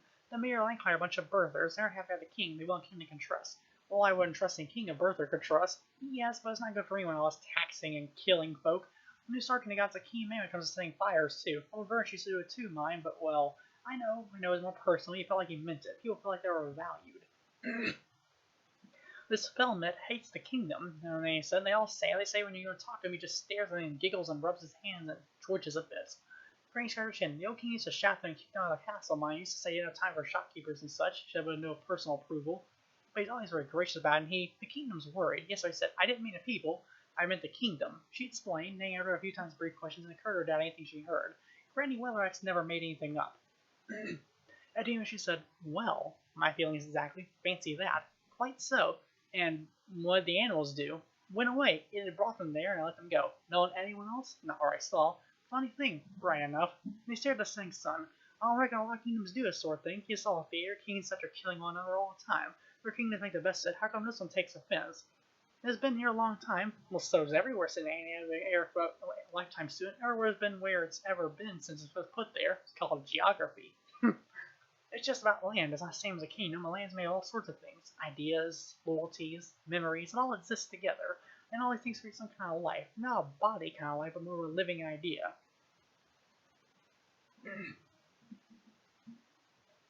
May have everything that's alive and what they're thinking, what people before them thought. Margaret reappeared before we began to lay the fire in the air of one in a trance. I see you've been thinking about this a lot today, speaking very carefully and slowly. And this kingdom wants a better king, is it? No. Yes. Look, it doesn't have to be the same kind of likes and dislikes people, right? She leaned back. Well, it wouldn't, would it? I don't care if people are good or bad. I don't think I'd even tell him or tell an ant is a good ant. But it expects the king to care for it. Yes, but... He was going to be a bit afraid of the gleam in Granny's eye. Lots of people kill each other for becoming king of Lancashire. They got all kinds of murder. Don't matter, said Granny moving on. She started kind of for why. One, go kings who want to kill each other is all part of destiny, so she doesn't count as murder. And two, they're killed for the kingdom. And that's the important move. This new man just wants the power. He hates the kingdom. And he does too. We looked into his mind a little bit earlier for people that weren't here, and it's pretty clear he hates the kingdom, hates all the trees and the mountains and the weather and everything. And more importantly, he hates all the people react because, he taxes them and he burns down buildings and they don't seem to care. You'd think they'd rebel or something and he'd have to hang some people and he'd like that, but no, they just wait for his leg to fall off, metaphorically speaking. It's a bit like a dog, really, said Margaret. Ray looked at her mouth open, afraid a syllable retorted in her face solid. Very much like. A dog don't care if his math is good as bad, so long as it likes a dog. Well then, said Nanny, no one and nothing likes Felmet. What are we going to do about it? Nothing, we can't meddle. You saved that baby. That's not meddling. Well, have it your way, but one day he'll be back, Destiny. Maybe someone should hide the crown. I'll come back on my words. Hurry up with that tea, Margaret. What are you going to do about the birthers? I told them they'll start to sort out themselves. If he use magic, I said it'll never stop. You know that. Right, but there's a hint of wistfulness in her voice. I'll tell you this, though, I didn't like it much. They were muttering and left. Margaret blurted out, you know the fool who lives in the castle. Little man with runny eyes, and they really the conversation was going to more normal things. Not that little. What's his name? You happen to know? He's just called fool. No job for a man that, running around with bells on. His mother was a beldame from over black glass ways, and whose knowledge of genealogy was legendary. Bit of a beauty when she's younger, broke many hearts she did. Bit of a scandal here and there. I did hear, and Granny's right, though. The end of the day, a fool is a fool. Why do you want to know that, Margaret? Said Wyrd. Well, one of the girls in the village was asking me. She said crimson to her ears. And they clear referred to as grinning at Wyrd actually sniffs aloofly. It's a stage job, so I'll grant you that. Huh. But man who tinkles all day. No got a husband for anyone, I'd say. She always did know where he was, said Nanny was enjoying us. You just have to listen. Never trust me with horns on his head, said Granny flatly. Margaret stood up and pulled up together, getting impressions of some bits that come quite a long way.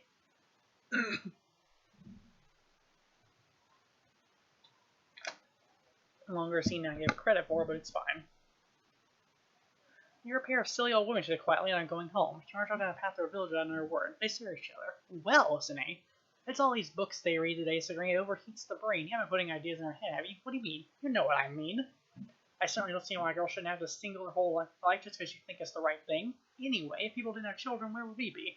None of your girls is a witch, said Granny, staying up. Well, they could have been. You have to be let them work it out for themselves, so encouraging them to throw themselves at men. They're good looking. You can't stand away human nature. You'd know that if I ever what? Granny Weatherwax said quietly. They started at each other in shocked silence. I could feel it, the tension creeping in their bodies, and the ground felt the hot aching feeling. They started saying they must finish. I knew you and you were a gal, said Nanny suddenly. Stuck up you were. At least spent most of my time up right. I'm a disgusting I was. Everyone thought so.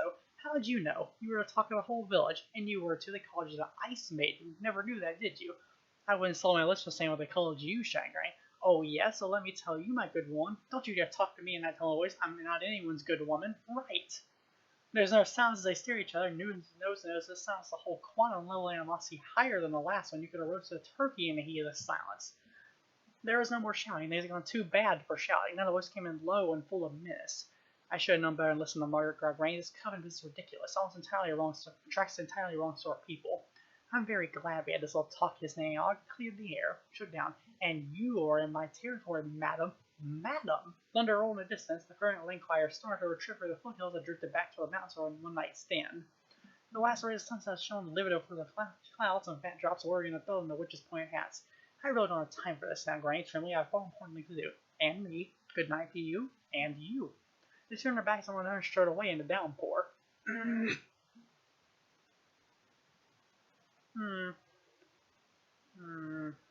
Alright, one more. The midnight rain drummed on Margaret's curtained window. She thumbed her way purposely through the Goody Whimper's books, however, one of any better word could be called natural magic. She'd been a great collector of such things, and most of them usually had written them down, which didn't usually have much use for literacy. But book after book and filled with tiny meticulous handwriting detailing the results of patient experiments and applied magic. She had in fact been a research witch. She and Margaret began looking up love spells. Every time she shut her eyes, saw a red and yellow figure in the darkness inside.